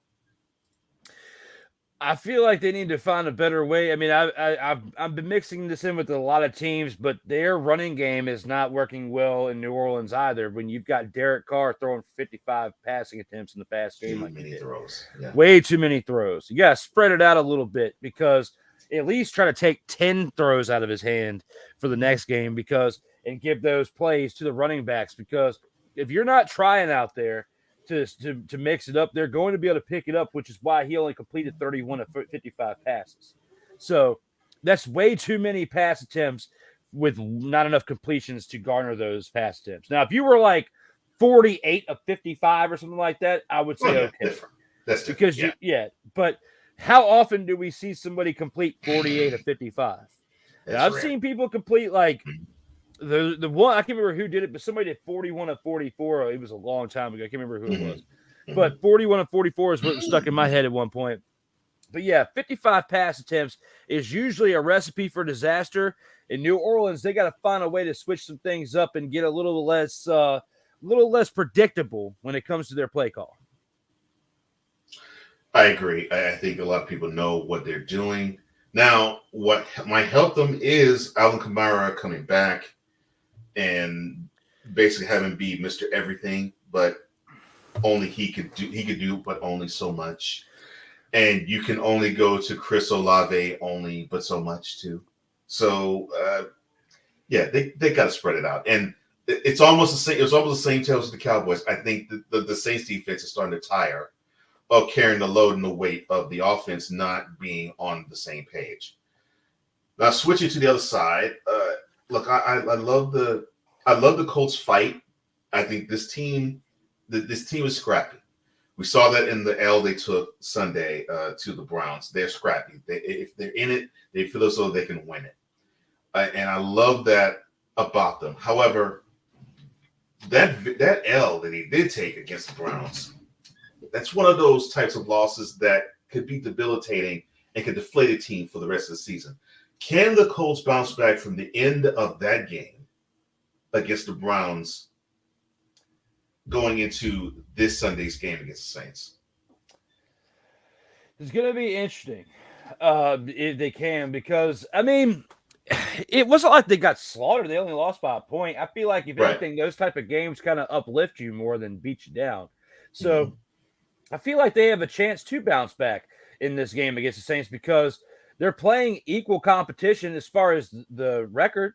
And Gardner Minshew, Uncle Rico, has shown moments of flashes already throughout this season that he deserves to be a starting quarterback if given the right opportunity in the right city. So I feel like they can definitely bounce back for this week. Yeah. I don't think it's from that standpoint. I think it's from the standpoint to me, a standpoint of, we were this close, but this far. But yeah, I get what you mean. It probably will give them more of that motivation factor of, it was just one more play we would have gotten, and now we can make this next play, this one more play in this next game that would be the difference between victory and a loss. So yeah, I agree there. So who do you have against the Colts and the Saints, sir? I think Uncle Rico leads them to victory at home.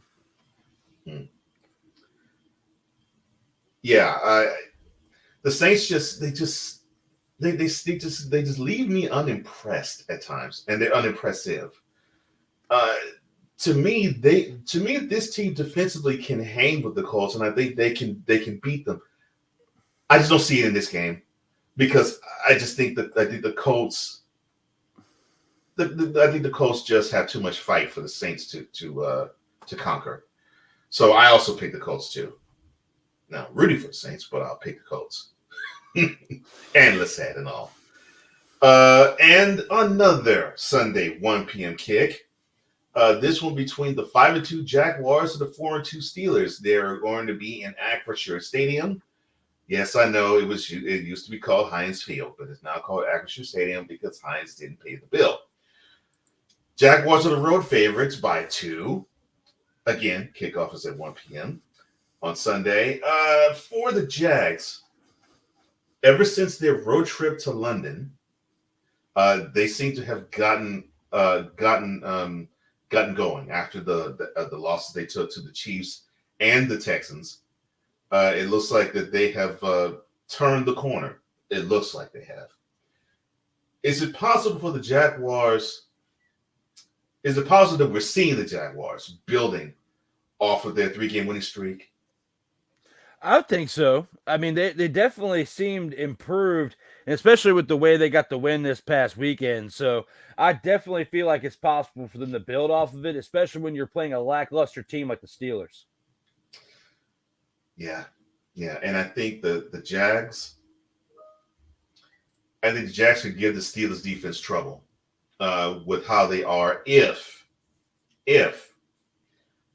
Trevor Lawrence will spread the ball around, if Calvin Ridley can be a big factor in the game, and if Travis Etienne can keep that pass rush honest.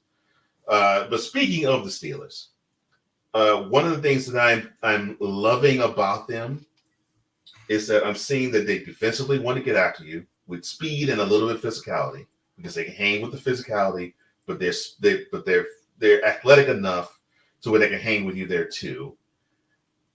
Offensively, they seem to want to grind it and make it absolutely ugly. The uglier the game, the better the chances for the Steelers to come up with W's. So have the Steelers finally settled into their identity? Hell to the no, to the no, no, no. Hell no, no, to the no, no. That's all I got.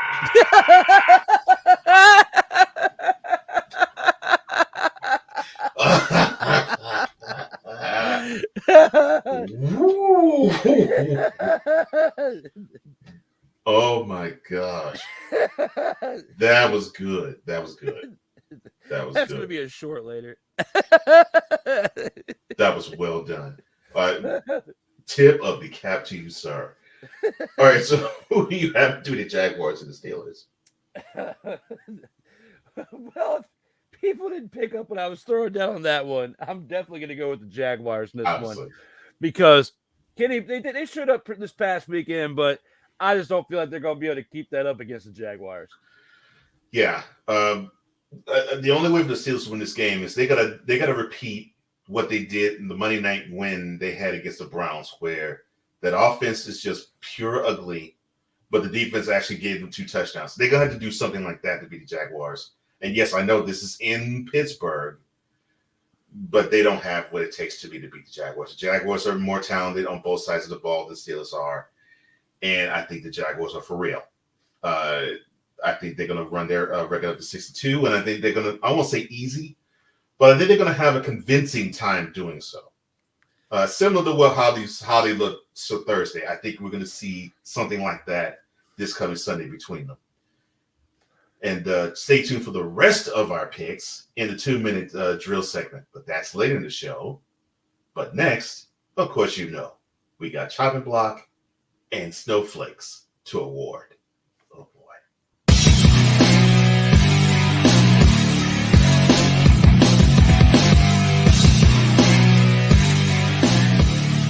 Next, the chopping block and snowflake of the week. This is Total Football Talk.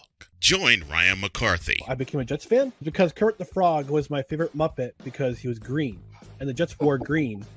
That's how I became a Jets fan. And Dustin Henry. ESPN is cashing all in on let's pay a few personalities and we'll just kind of fill in the gaps. As they walk you through all of the world of sports from their perspective. The Albany Empire, it's a literal circus. No credentials required. Where, Ryan, say the tag. Where you don't need a press pass to talk sports. Every Monday at 8 p.m. Eastern, 7 p.m. Central. On YouTube and where you can find all podcasts. This is a BS3 Network presentation.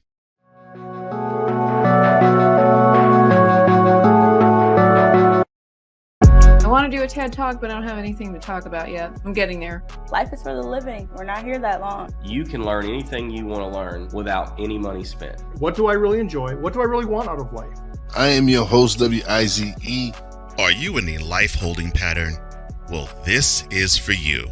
Welcome to the Stuck in My Mind podcast. Live every Monday, Tuesday, and Wednesday at 4 p.m. Central.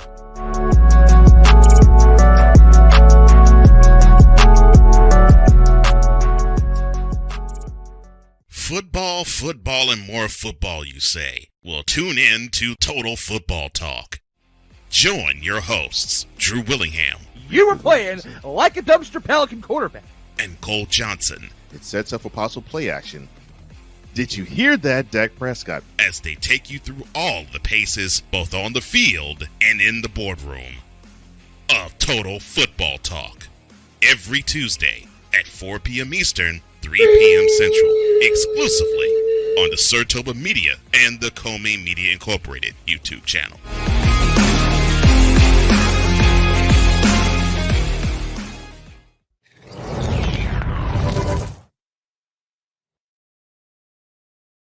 Go ahead and tell them now, Cole. Welcome back to Total Football Talk, joined by Drew Willingham. I am Cole Johnson. Yes, Total Football Talk will be moving to the mornings on Tuesday.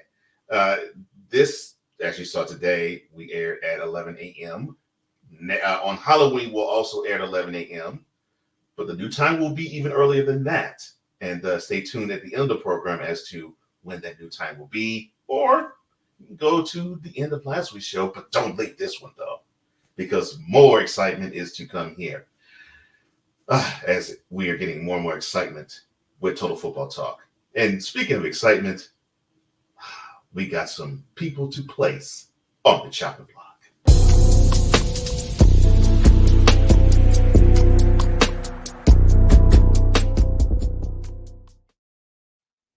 Let's start with your Commanders, shall we? The defensive lineman for the Commanders, Jonathan Allen. How can I put this? He didn't mince words. He was asked about the 14-7 loss that they took to the Giants on Sunday, and when a reporter asked him to evaluate said loss, the response was rather blunt. How blunt? Quote, "They whooped our behinds. Plain and simple. Gotta be better." Well, he followed that up with, close quote. Oh, go ahead, sir. My bad. But he followed that up with, "This has been 7 years of this," is basically, in his opinion, because they're not improving on that side of the ball, which pretty much it's his way of indirectly saying you need to fire Jack Del Rio and change things up with the defensive scheme because it's just not working. You gave up 14 points to the 1-5, now celebrating their victory like it's a Super Bowl win, Youngster Pelican Giants. So you, Jack Del Rio, should already be cleaning out your office now that you just got back to Landover from your trip yesterday. That's why they probably are waiting till tomorrow to announce it, to give him time to clean out his office.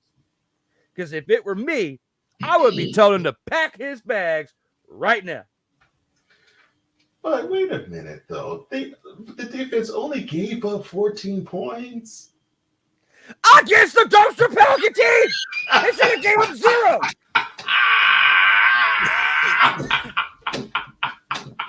That's when you get VKM to stroll down to Landover and save it. Yeah!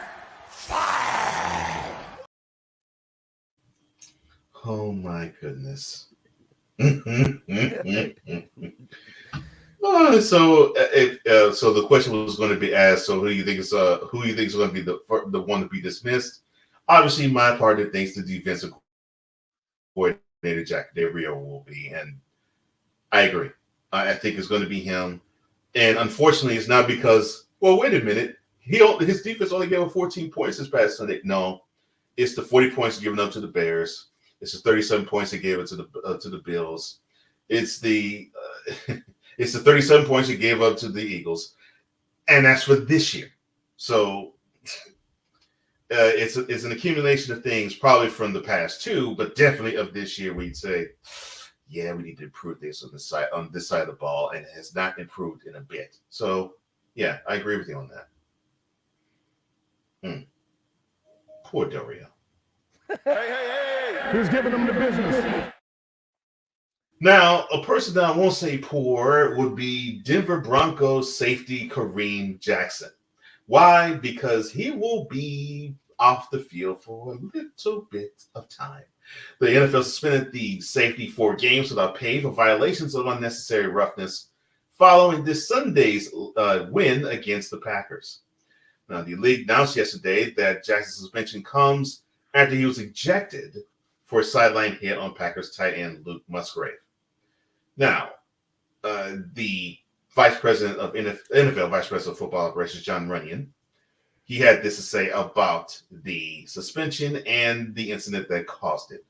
Quote, "On the play in question, you delivered a forceful blow to the head/neck area of a defenseless receiver when you had the time and space to avoid such contact. You could have made contact with your opponent within the rules, yet you chose not to." Close quote. Now, before I turn it over to you, this serves you right, Mr. Jackson, because you were a waste of space as a Texan, and now you're proven to be a waste of space as a Bronco. I've been wanting to say that for years. And I feel so good now. Now, your question, sir. Do you believe the punishment is excessive or not harsh enough? First of all, before I answer that, this guy needs to go to his mama and say, "I'm sorry, Miss Jackson. Who I am for real." Now, you are not for real because you just got suspended because you made a horrific mistake out here in these streets or out here on this field there, Kareem Jackson. So, do I feel it's harsh enough? I absolutely do. Now go sing to your mama. Oh my gosh. Oh. Oh, me and your daughter got special. You say it's puppy. I'm sorry, my bad. Keep going, man. Yeah, look.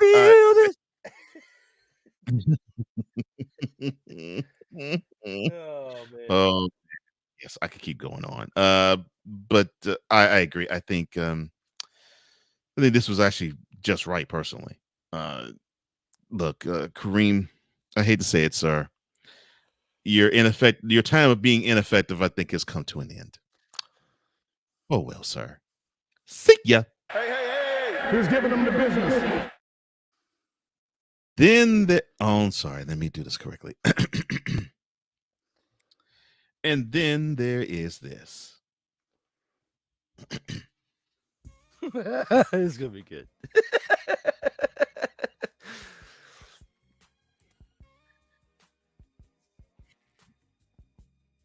Cleveland Deshaun Watson returned from a 2-game absence because of a shoulder injury. Exit Sunday's game against the Colts after hitting the back of his head following a tackle. Now, Watson cleared concussion protocol when he was evaluated on the field in the first half. The Browns head coach Kevin Stefanski decided that Watson would be better off on the sideline for the rest of the game. No, sir. This is what happened. This is exactly what happened. Hey, baby. You know the deal. I have a headache.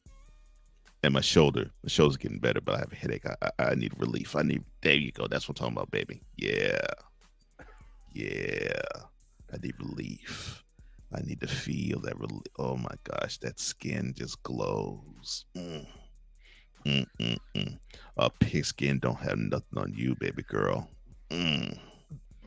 Oh my gosh, just twirl that hair real fast. Twirl it. Yeah. I just love the way you stand. I love the way you don't touch me either.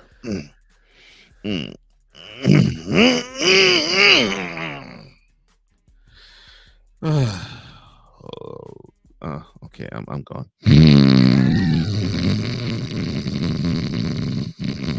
Oh, I'm sorry. Let me get serious here. So, how long do you give Deshaun Watson being a Brown till he's out of there? Well, first of all, it sounds like he needs it. Stop it. Get some help.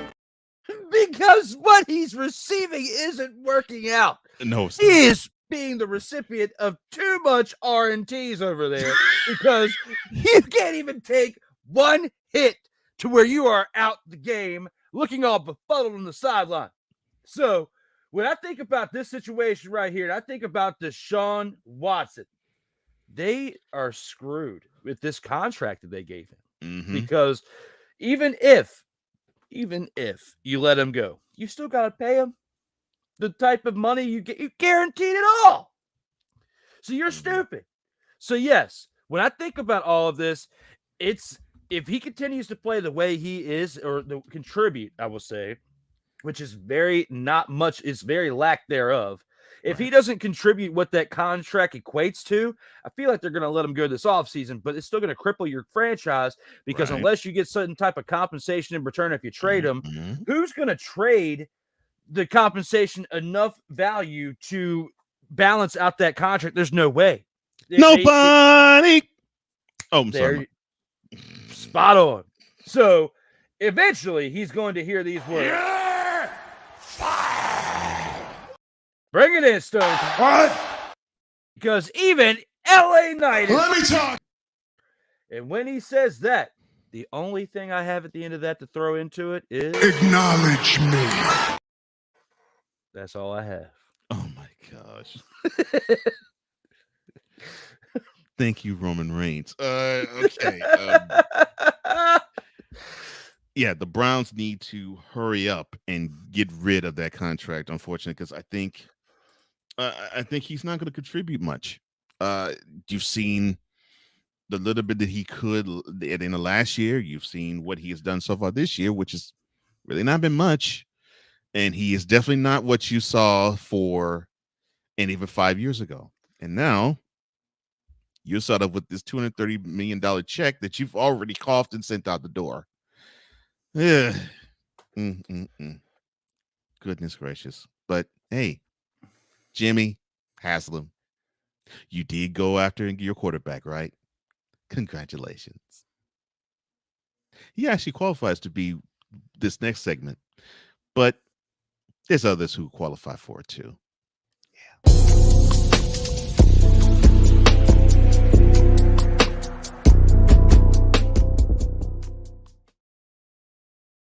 Total Football Talk.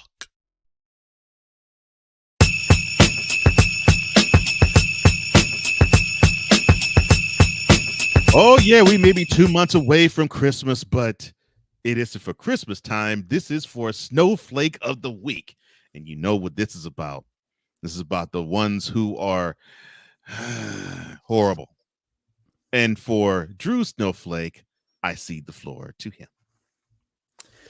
The entire Washington Commanders offensive line is who I'm throwing in for the Snowflakes of the Week. I'm taking it up to another level right here because when it comes to this offense right here, everyone feels this way. Ain't nobody care. Who cares? Ain't nobody care. And the reason why people don't care is because they don't want to watch the monstrosity of what's going on with this offense. The defense is what's been keeping them close in the games, along with Sam Howell when he's had the opportunity to dance around the pocket and keep the play alive. The only reason why he had that near 400-yard passing game a couple weeks ago is because he was running for his life back there. But this past week, he couldn't do that because you gave up 6 sacks in the first half. And it took stepping up just a little bit in the second half to keep it from where you didn't have any other sacks for the second half. And he was able to at least get you to help get the ball in the end zone by handing the ball off to Brian Robinson, who that was the biggest play Brian Robinson had all game was that touchdown. So the offensive line is what I feel like is the Snowflake of the Week, because had they at least played mediocre offensive plays there and as far as protection goes, they would have won that game. But because you couldn't do a blanking thing to stop the rush attack, that's why you lost this game. That's why I have to give the Snowflakes of the Week, this special edition on this episode, to the Washington Commanders offensive line. Wow. Oh, 5 of them? Wow, that's brutal. That's brutal. But I can't say that isn't deserved. I mean, woo. Oh, man. All right, where do I begin? Okay. I think I do know where I'm going to begin.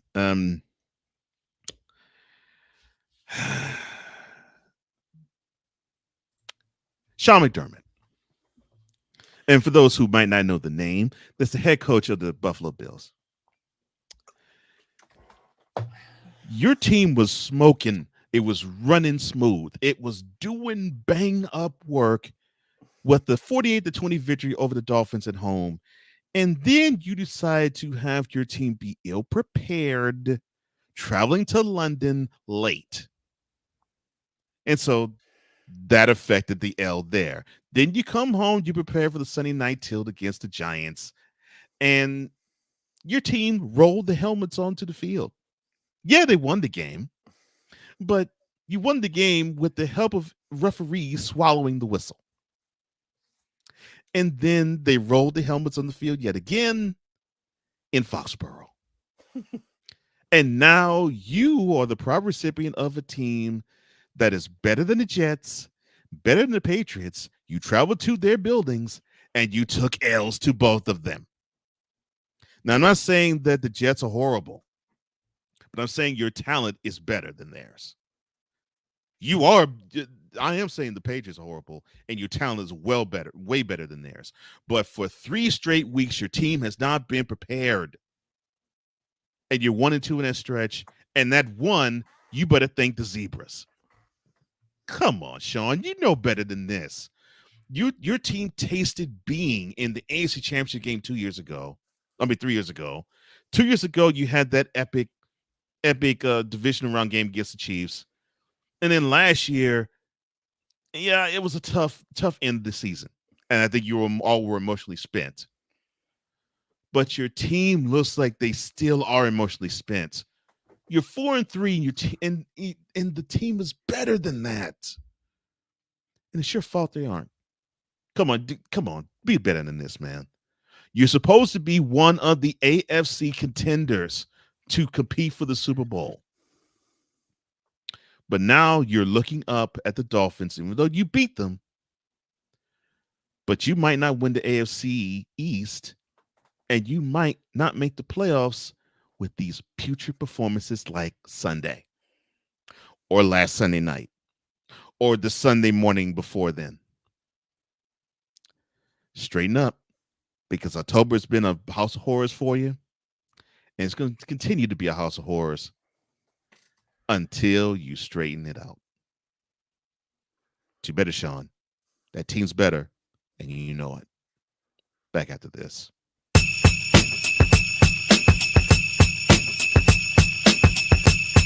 The 2-minute drill is next. This is Total Football Talk.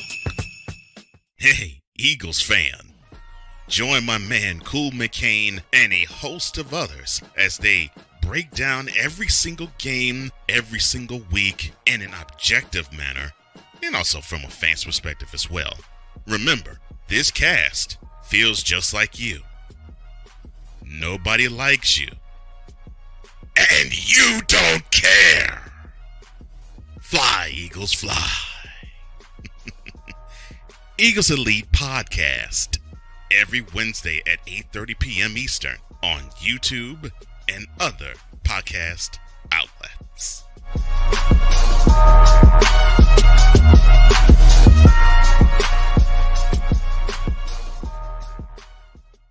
Oh, yes. The tradition, the pageantry, the spectacle, the history, the slut. Wait. I gotta rep my brother's stuff right. All my DMV soldiers, stand up! And welcome to the Commander's Gridiron Report. You want your commanders to be repped right? Well, D. Willie is your man. Commander's Gridiron Report. Every Monday at 3:05 p.m. Eastern, 2:05 p.m. Central. Exclusively on the Sertoba Media YouTube channel. Music by J. Cool. Where my soldiers, right side, commanders. Where my soldiers, left side. Join the transporter to Hades. Your butt and gut becomes one. Join the reformer of hooker whores. This is my daughter, Placenta Booty Johnson. Join the bronze god. Whenever you are in distress, take off your baseball cap and throw it in the air. Join your very own superhero of broadcasting, Chris Bass. So whatever color crown they get, they palm it and do 2 circles, and that translates to, I can be the black people. As she takes you through the week's paces in Baseline. Live every Saturday at 8 a.m. Eastern, 7 a.m. Central, Pacific time zone people, just stay asleep when this is on live and just catch the recording. Oh, I'm sorry. Exclusively on the Chris Bass YouTube channel.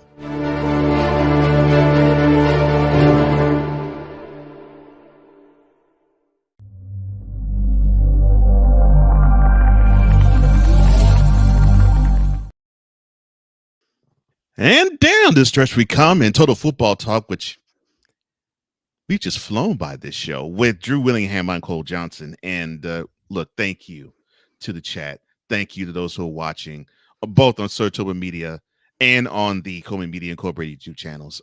We totally appreciate you, and we appreciate you being the reason why we do this. We have fun, but it looks like you all are having fun with us too, and that makes us even more excited to do this and bring it to you. Can't do this without you. I mean, we can, but then it wouldn't be as exciting or entertaining to ourselves as well as to other people. So thank you guys for joining along with the journey. And for some of you that we haven't seen in quite some time, thank you for sticking around as well. We appreciate it. Yeah. Couldn't say that better myself. Could not say that better myself.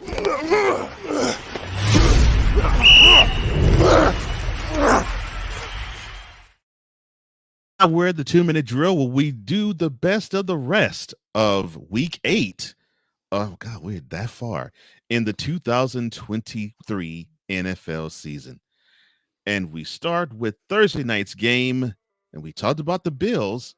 They host the Buccaneers, and they are 7.5-point favorites. Of course, the Thursday night kickoff is at 8:15. The 3-3 Bucks, the 4-3 Bills. Who do you have, sir? I've got the Bills in this one because Bunker's going to come up here and bunker it up yet again. The Bills take this game decisively at home. That's my choice. Why bunker it up? Goodness gracious. Oh, my gosh. I agree. I think the Bills are going to have, I won't say an easy time, but I think they're going to have a bounce back performance. I really do. And I think that's the best opponent to have it on. The improving, God, I can't believe I'm saying this. The improving Minnesota Vikings at 3-4. They go to the not so frozen tundra of Lambeau Field to play the 2-4 Packers. Sunday, 1 p.m. kickoff, 12 p.m. local time. The Packers are 1.5-point home faves. Who do you have in this game, sir? Considering the Vikings just got a jolt in this past week by beating, a very, very good team. I have to give this edge to the Vikings in this one. I feel like the Vikings are going to be able to pull this one out and continue trending upward to try to repair their season. That's a good way of putting it. And I think the Packers need this more, and I think because of it, that is going to be the deciding factor in this game. So I think the Packers are going to improve their standings, and I think the Vikings, I think they're going to feel good about this past Monday, but get a wake-up call Sunday. My question to you out of that, my apologies, but thinking back on it, when it comes to the Packers, you think that they're going to be able to bounce back from a loss to the Russell Wilson-led dumpster Pelican-esque Denver Broncos when you've got the Minnesota Vikings who just took down a great caliber team? I don't know, man. I especially in the 49ers and the hype I'm sorry. I have to respectfully disagree with that. And I hope this is a good contest this upcoming weekend so we can both enjoy it. But I feel like the Minnesota Vikings went up a level with their win this past weekend against the 49ers. Well, I'm look, if it was a normal team or normal circumstances, I would probably be with you on that. But I'm just feeling a letdown coming. And I don't want that to happen, but I'm just feeling a letdown coming. Yes, they should be buoyed by the fact they beat a team who they talk about them being a Super Bowl caliber or contending team. Yeah. But sometimes you can get your hopes up real high and then basically shoot your load and then basically think, oh, this team is not so big of a challenge. Although, yes, it's a divisional rival. And they're not that so big of a challenge. They're not like the 49ers. We can take it easy on them. And we don't have to go as hard. I'm thinking that. And I'm also thinking the Packers are going to be motivated to say, you're not the dumpster fire that you saw in Denver. We're better than that. We just said the dumpster fires that you saw in Vegas. But I'm sorry. The Falcons. They're 4-3. They travel only 3.5 hours to the northwest to play the Titans, who are having a fire sale at 2-4. Sunday 1 p.m. kickoff is the time. Noon in Nashville. The Falcons are 1-point faves. Who do you have in this game, sir? Considering that Tennessee Titans are terrible, I have to give to the Falcons. I agree. I think the Falcons are going to be the team to do it. I don't like how the Titans are going. I think they're circling the drain further and further. All right, to Miami, where the Dolphins, who are fast breaking their way to a 5-2 start, got a slowdown in Philly, but they go back home and they face the Patriots 2-5. 1 p.m. kickoff on Sunday. The Dolphins are favored by a touchdown and a field goal. Who do you have in this game, sir? I feel like the honeymoon for the lead Chef Boyard Belichick Patriots and the spiced up mac and cheese is going to end, as the Dolphins are going to rejuvenate themselves to be that electrifying offense we've seen all year and get the win in this game. Yeah. Look, New England has actually been, Miami has been actually a house of horrors for New England, period. So, I just think it's going to continue because if Thomas Edward Patrick Brady Jr. had trouble in Miami, teams now that are being led by Mac Jones will also have trouble with them. Good Lord. Sometimes I can say you. I love you. I love you. I love you, though. The Jets. I know. and I expected you to do it. That's why I said it.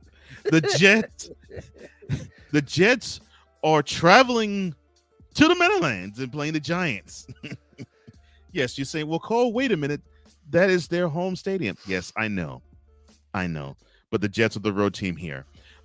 Sunday 1 p.m. kickoff is the time for it. The Jets are the road favorite by 3. Your pick, sir. Before I give my take, the only reason why I say the second is because you can't handle the truth. That's directed towards myself. Anyway, when it comes to, I think it's the only time I've ever done that in the history of my podcasting career in the media is saying that to myself. Oh my gosh! When it comes to the Jets and that the Giants, hilarious. The Battle of New Jersey here, when it comes to this game right here, I feel like it could honestly go either way. It really depends on who's at quarterback for the Giants, but it also depends on if their defense can play at the level that they did this past week. And I feel like the only reason why that defense did is because of the offensive line has been exposed for the Commanders all year long. With that being said, they've got to face a stellar Jets defense that is going to knock them around when they play them. And even though they're led by Zach Wilson and company, I feel like the Jets have a good chance of winning this game. I agree. I want to say I think the Giants can take the win that they had this past Sunday against the Commanders and build on it. I think the Jets will take what they did 2 weeks ago. Well, it will be 2 weeks when they step back on the field. But I think they'll take what they did last Sunday against the Eagles with them. And I think they will springboard themselves to a possible playoff contending position for them. Being without Aaron Rodgers and 4-3, I think that is a motivating factor for them to actually win this game. So I also pick the Jets. Another Sunday 1 p.m. kickoff. This is the Philadelphia Eagles at 6-1, going down to the nation's capital. Well, technically going down to the suburb of the nation's capital to play Drew's beloved Washington Commanders at 3-4. The Eagles are favored by 6.5. I know who you're rooting for. Who do you have, sir? Well, the last time that these two teams played was earlier this month on October 1st. Yeah, that's correct. And when they did, the Commanders only lost by a field goal, which is respectable. But the Eagles have been getting hotter since then over the past few weeks. The Commanders have been cooling off as far as staying close in games when it comes to high caliber teams. So when I look at this game right here, even though it's at home, the Commanders are going to lay an egg and they're going to lose this game. It may be close. It may be within a one possession game because it's a rival game. And it seems like with rival games in the NFC East, no matter how bad the team is at the time, they're always in it when it comes to a division game. So that may be a fact, and I could be completely wrong. This how it's been over the trajectory of quite some time now.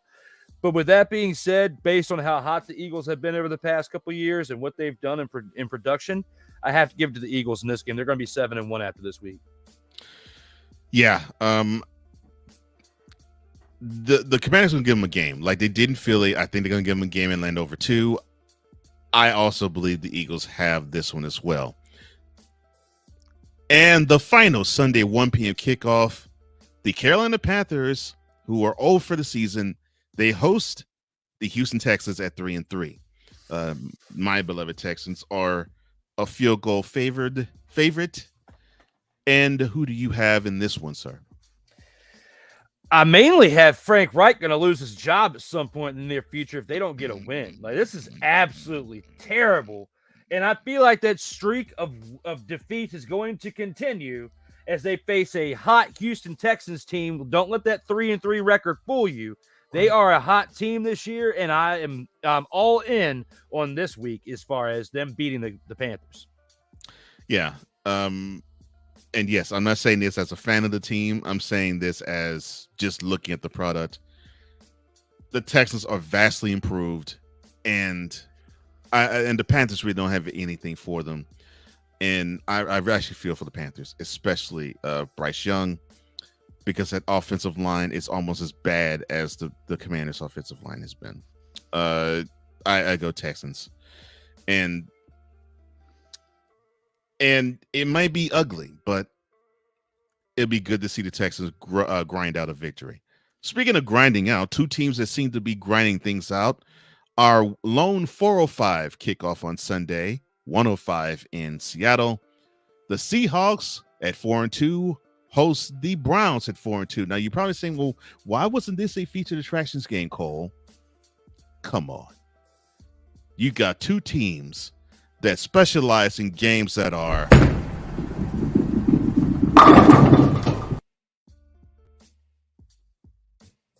anyway. The Seahawks are favored by a field goal. Who do you have, sir? I disagree with that and actually feel like that it's going to go the other way and go to the Cleveland Browns. And I could be wrong, but there's something about this defense. And we talked about it earlier in the show about how they've been stepping up, and especially Myles Garrett leading the charge there. If they get on Geno Smith early and get the pressure on him and start sacking the blank out of him, I feel like that the Browns have a really good chance of winning this game against the Seahawks. I agree with your premise. I do. Somehow I just think the Seahawks I think they want to prove a point against a good team, or at least a team that has a good record. And I think they're going to come at this game, and I think they're going to try. I think they're going to be victorious, but I'm seeing like last second field goal victorious. I'm not thinking this is going to be the Seahawks dominating from opening kickoff. No. The Browns defense is going to shine.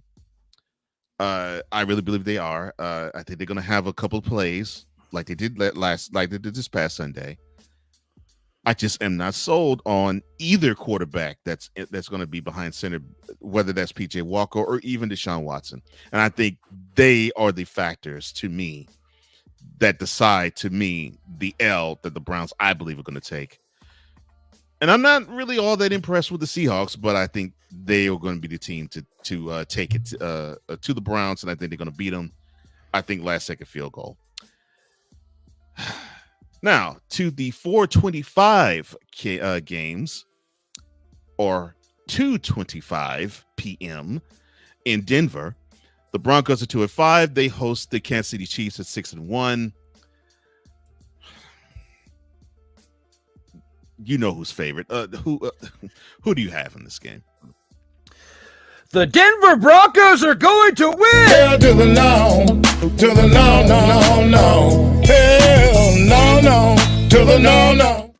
Yeah, right. It's 6 months past April Fools. I'm not going to get that one past you. The Kansas City Chiefs are going to mollywop Russell Wilson-led Denver Broncos and get him one step closer to... Yeah! That's my prediction.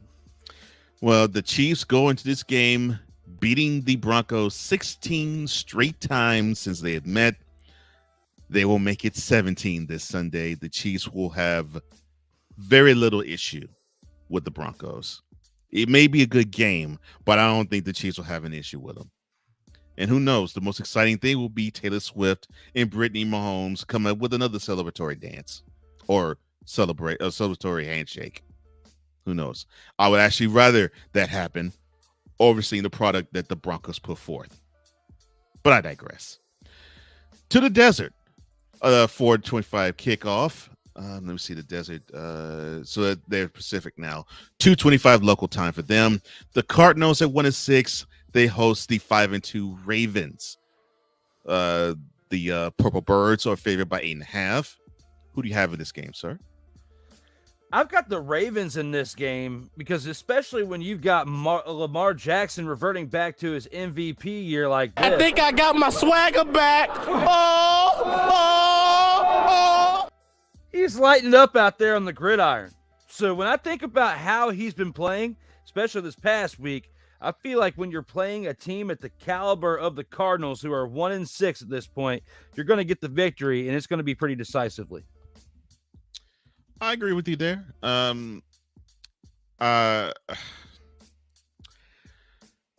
want to believe that the Cardinals have a trick up their sleeve like they did against the Cowboys, against the Ravens. The Ravens are just a better team than the Cowboys. I just don't see it. I just don't see it. And I think the Ravens, I think they're going to feel really good about how they looked this past Sunday. They want to go almost break their necks to repeat that performance this Sunday. And I think they will. Maybe not to that degree, but I think they will come close. And I think it will be great. I actually see the Ravens now be a team you have to say, well, we were talking about all these other teams, the Bengals, the Bills. Oh, we may have to look forward to the Ravens. And they'll be 6-2 after this past Sunday, after this coming Sunday afternoon. Their rival, the Bengals, will be also out west. 4:25 kick for them. The 3-3 Bengals, they will be in Santa Clara to play against the slumping. And yes, I do mean slumping 5-2 San Francisco 49ers. Now the 49ers still a favorite by 5.5. 4:25 Eastern, 1:25 in Santa Clara will be the local time kickoff. Who do you have in this game, sir? The Bengals really need this win.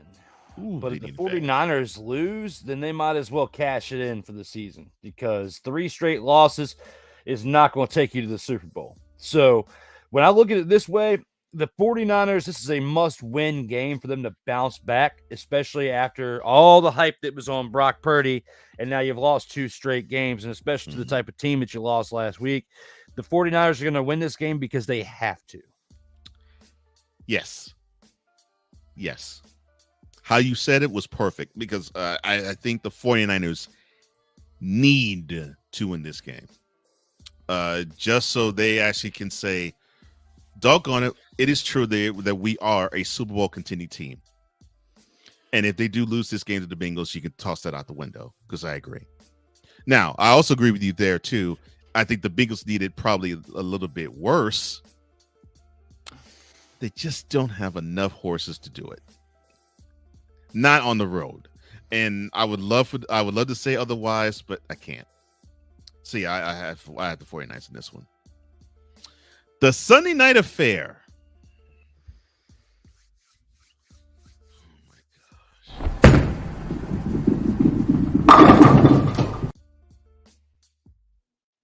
The doggone Bears are going to SoFi to meet up with the doggone Chargers. The Bears are 2-5. The Chargers 2-4. Sunday, 8:20 p.m. is the kickoff Eastern, 5:20 local time. The Staleyettes are 8.5-point favorites. Who do you have in this game, sir? When it comes to my preview of the Dumpster Pelican game of the week, Let's get ready to rumble! get your snacks ready, get your drinks ready, get your blanket ready, because you are going to be taking one great nap during this game right here. Because nobody actually cares about the result of this game right here between the Chicago Bears and the Los Angeles Chargers, based on their competition that they've played over the past few weeks and the fact of the Justin Fields missing quarterback for the Chicago Bears. I have to give this one to the Chargers. Yeah, I think that's a big missing piece. And the fact that the Bears look like they were turning the corner, although, yes, I think they stubbed their toe when they played the Vikings. It looked like they were sort of to turn the corner, but having Justin Fields be out, even though, yes, they won Sunday without Justin Fields. So, yeah, team turmoil is, I think, going to be in even more turmoil. And, yes, the less dysfunctional team is actually going to win. In a battle of which head coach is going to cost their team more, Brandon Staley is actually going to win the game. Goodness gracious. I can't believe I'm saying that. The Chargers. Goodness gracious. Okay. And then the Monday night tilt. The Lions hit 5-2. It's great to see them back on Monday night football. They are 8-point favorites because they're playing the Las Vegas Raiders at 3-4. 8 p.m. kickoff, 8:15, kickoff on Monday night. Who do you have in this game, sir? The Lions. And this is a very similar situation to the game I was just talking about a couple games ago, where the 49ers have to win this game to bounce back from losing 2 games. This team right here, and that being the Lions, after the type of loss that they were embarrassed by this past weekend, they need a victory in order to stay relevant in the chase for the Super Bowl sweepstakes. 100% in agreement. I think the way Dan Campbell is, I think he's going to have this team ready. I think he'll have this team frothing at the mouth, because I think he's going to focus in on the fact that the players' parents, offspring, and mates were disappointed in how they looked in Baltimore, and they should be ashamed of themselves for looking the way they did. And I think Campbell and his staff is going to hammer their points so far home into the Lions. We're going to see a totally different team Monday night than we did Sunday afternoon in Baltimore. So, yeah, this ain't even a question. The Raiders have nothing on nor for the Lions. And that completes this week's 2-minute drill.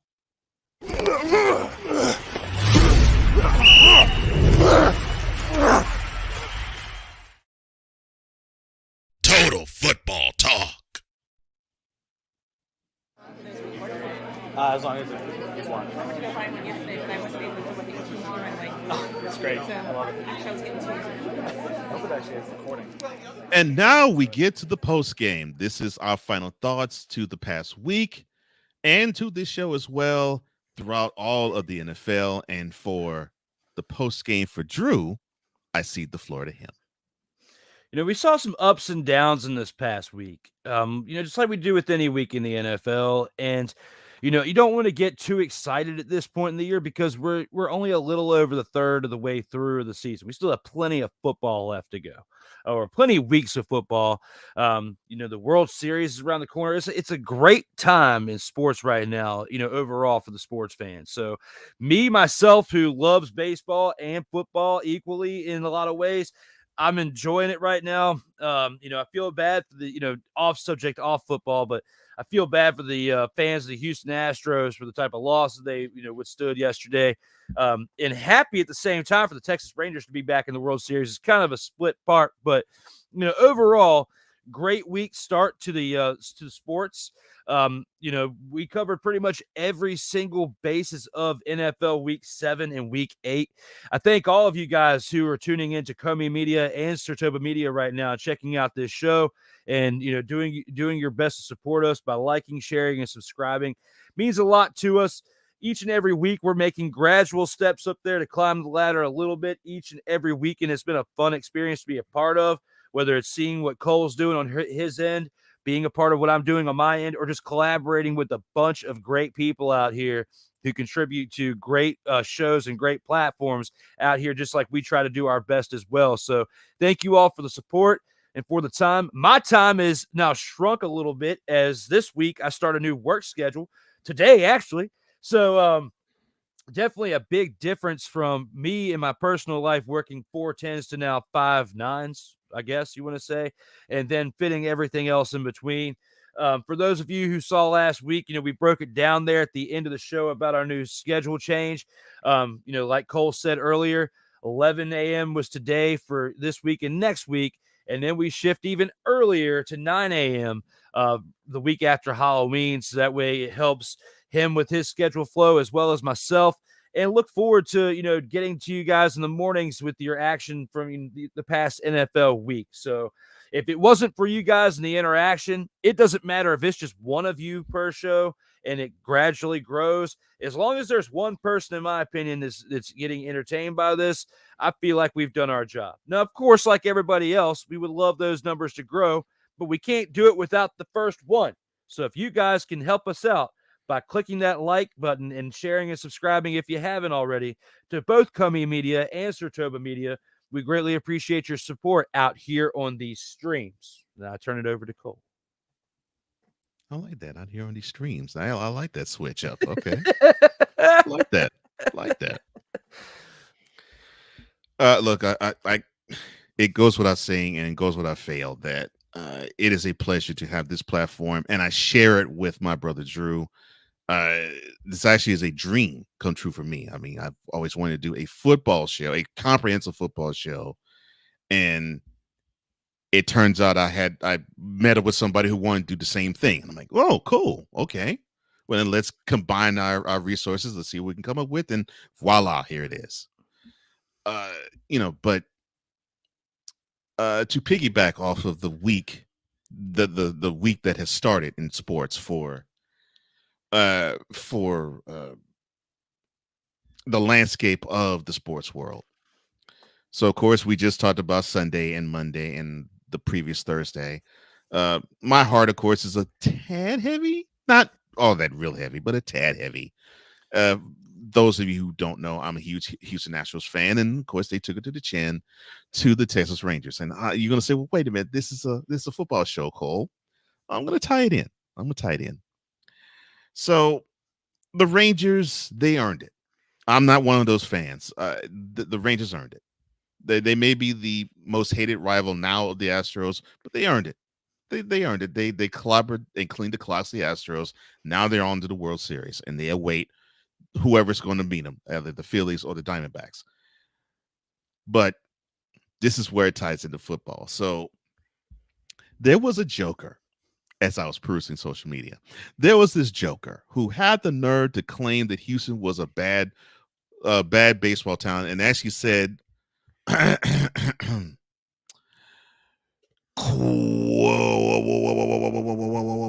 quote, Houston can now go back to being the bad baseball town that it is. Now that you effing losers have gone and now eliminated from the playoffs, you can go back to your miserable existences. And yes, a true baseball town can go celebrate. Close quote. Wow. And so I'll retort, and I retorted in verbiage, but I'll retort here thusly. And he also said that we're ungrateful. So I'll say this. I'm very grateful. I'm very grateful for the Astros going as far as they went, and I'm grateful for the Rangers. They were the better team. I have no problem saying that. In fact, I have said that to some Rangers fans. Congratulations, the Rangers were the better team than the Astros. Now I'll go and eat some humble pie. I've actually said that. And I make no qualms about it. Rangers were a better team. This is to the Metroplex area. Celebrate it. Embrace it. Enjoy it. Because I feel for the Rangers. I really do feel for that team because they represent a city that could really care less about them. They represent a city that when you mention Texas Rangers, they think of the law enforcement and Chuck Norris before they think of the major league team that plays in the same spot where the team that the whole city is obsessed with resides. They reside in a place and they play in a city where they're so focused on the team that has not won a Super Bowl in 28 years, and let alone gone to an NFC Championship game since then, than a team that has actually been in 2 World Series before and about to go in their 3rd since that team has won their last Super Bowl. They play for a city that really is ungrateful of the Texas Rangers. The Rangers are a championship quality team, but they play in a city that really doesn't deserve them because they only care about the Cowboys and not a successful franchise. Man, that felt real good to say. Look on that. As long as it's one. Oh, it's great. I love it. I hope it actually is recording. Listening to it.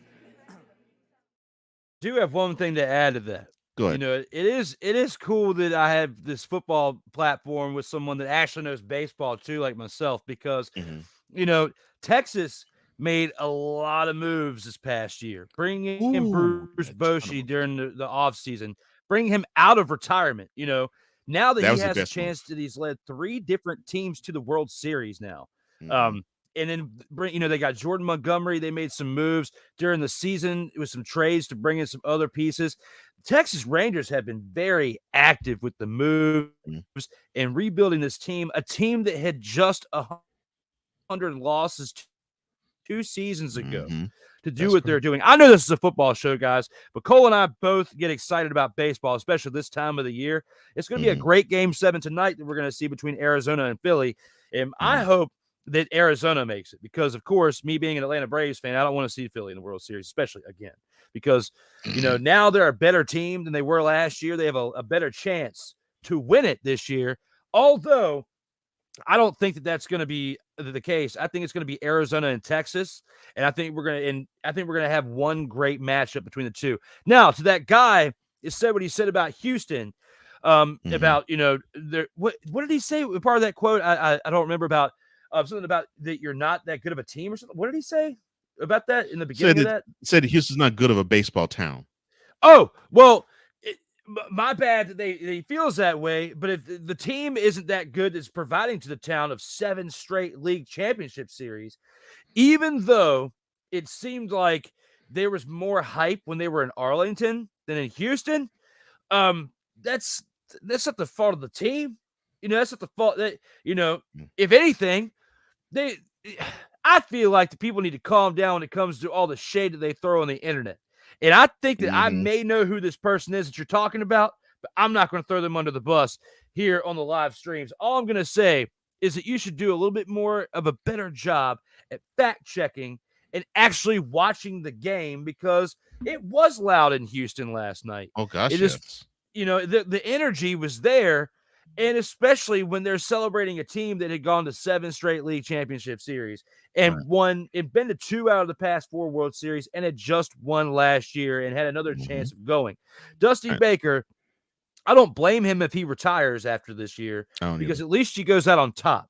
And he took a franchise that was pretty much in a huge downward dilemma after all the stuff that they got caught with, and kept them relevant. They were still relevant, except for the fact that they cheated, but pretty much eradicated all of that and kept them relevant by getting them to play the right way, the smart way, and they have a World Series championship in a result of that.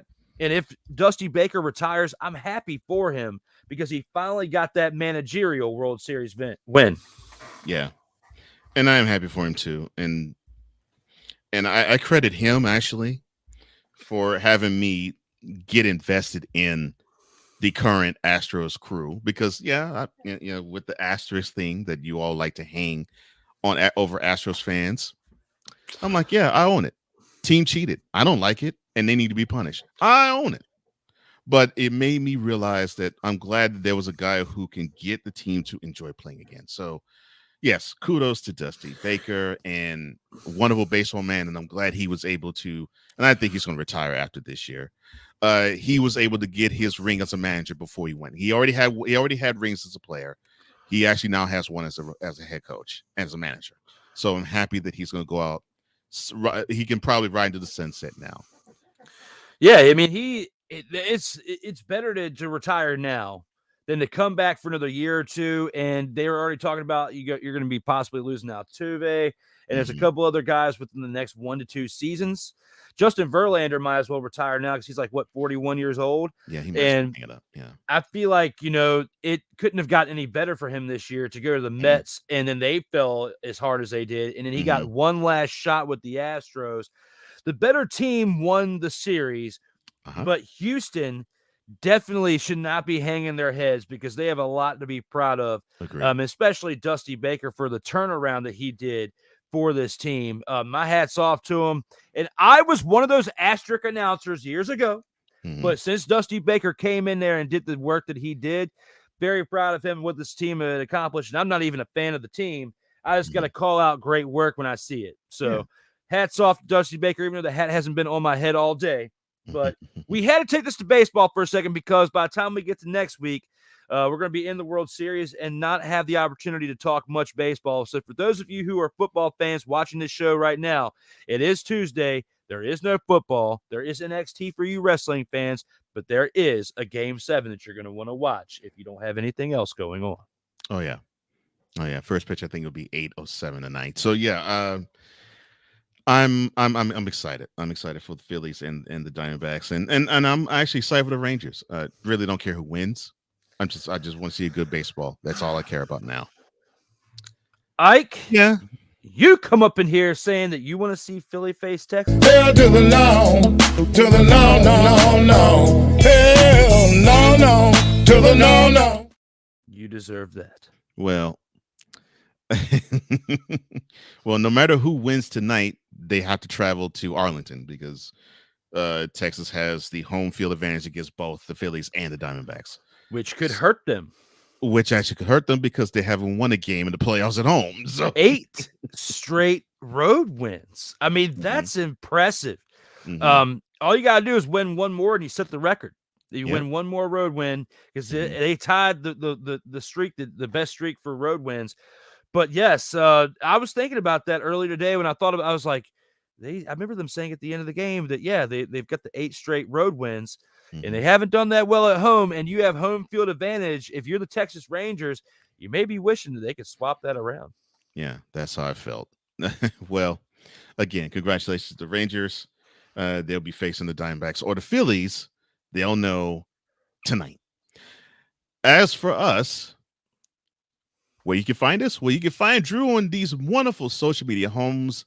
You can find him on Instagram, on Twitter, on Facebook, on TikTok, on X. And of course, you can find him at Sotoba Media on the YouTube channels. And so at Sotoba_media at certain social media homes. Now, as for me, along with Comey Media Incorporated on the YouTube channel, you can find me at flowcode.com/page/host Cole Johnson. That's flowcode.com/page/Cole Johnson. And a little bit of housekeeping before we go. Drew did mention it in the post game, but I'll hammer it home. Just like today, next Tuesday, we will begin at 11 a.m. Eastern, 10 a.m. Central, and it will be live on the Sotoba Media and Coleman Media Incorporated YouTube channel. That is Halloween, 11 a.m. Eastern, 10 a.m. Central. And starting November the 7th, we move to our new time, 9 a.m. Eastern, 8 a.m. Central. That is live every Tuesday starting November 7th, 9 a.m. Eastern, 8 a.m. Central. On the Sotoba Media and Coleman Media Incorporated YouTube channels. So Total Football Talk will be doing it so Tuesday mornings from now on. 11 a.m. next week, 9 a.m. starting November 7th.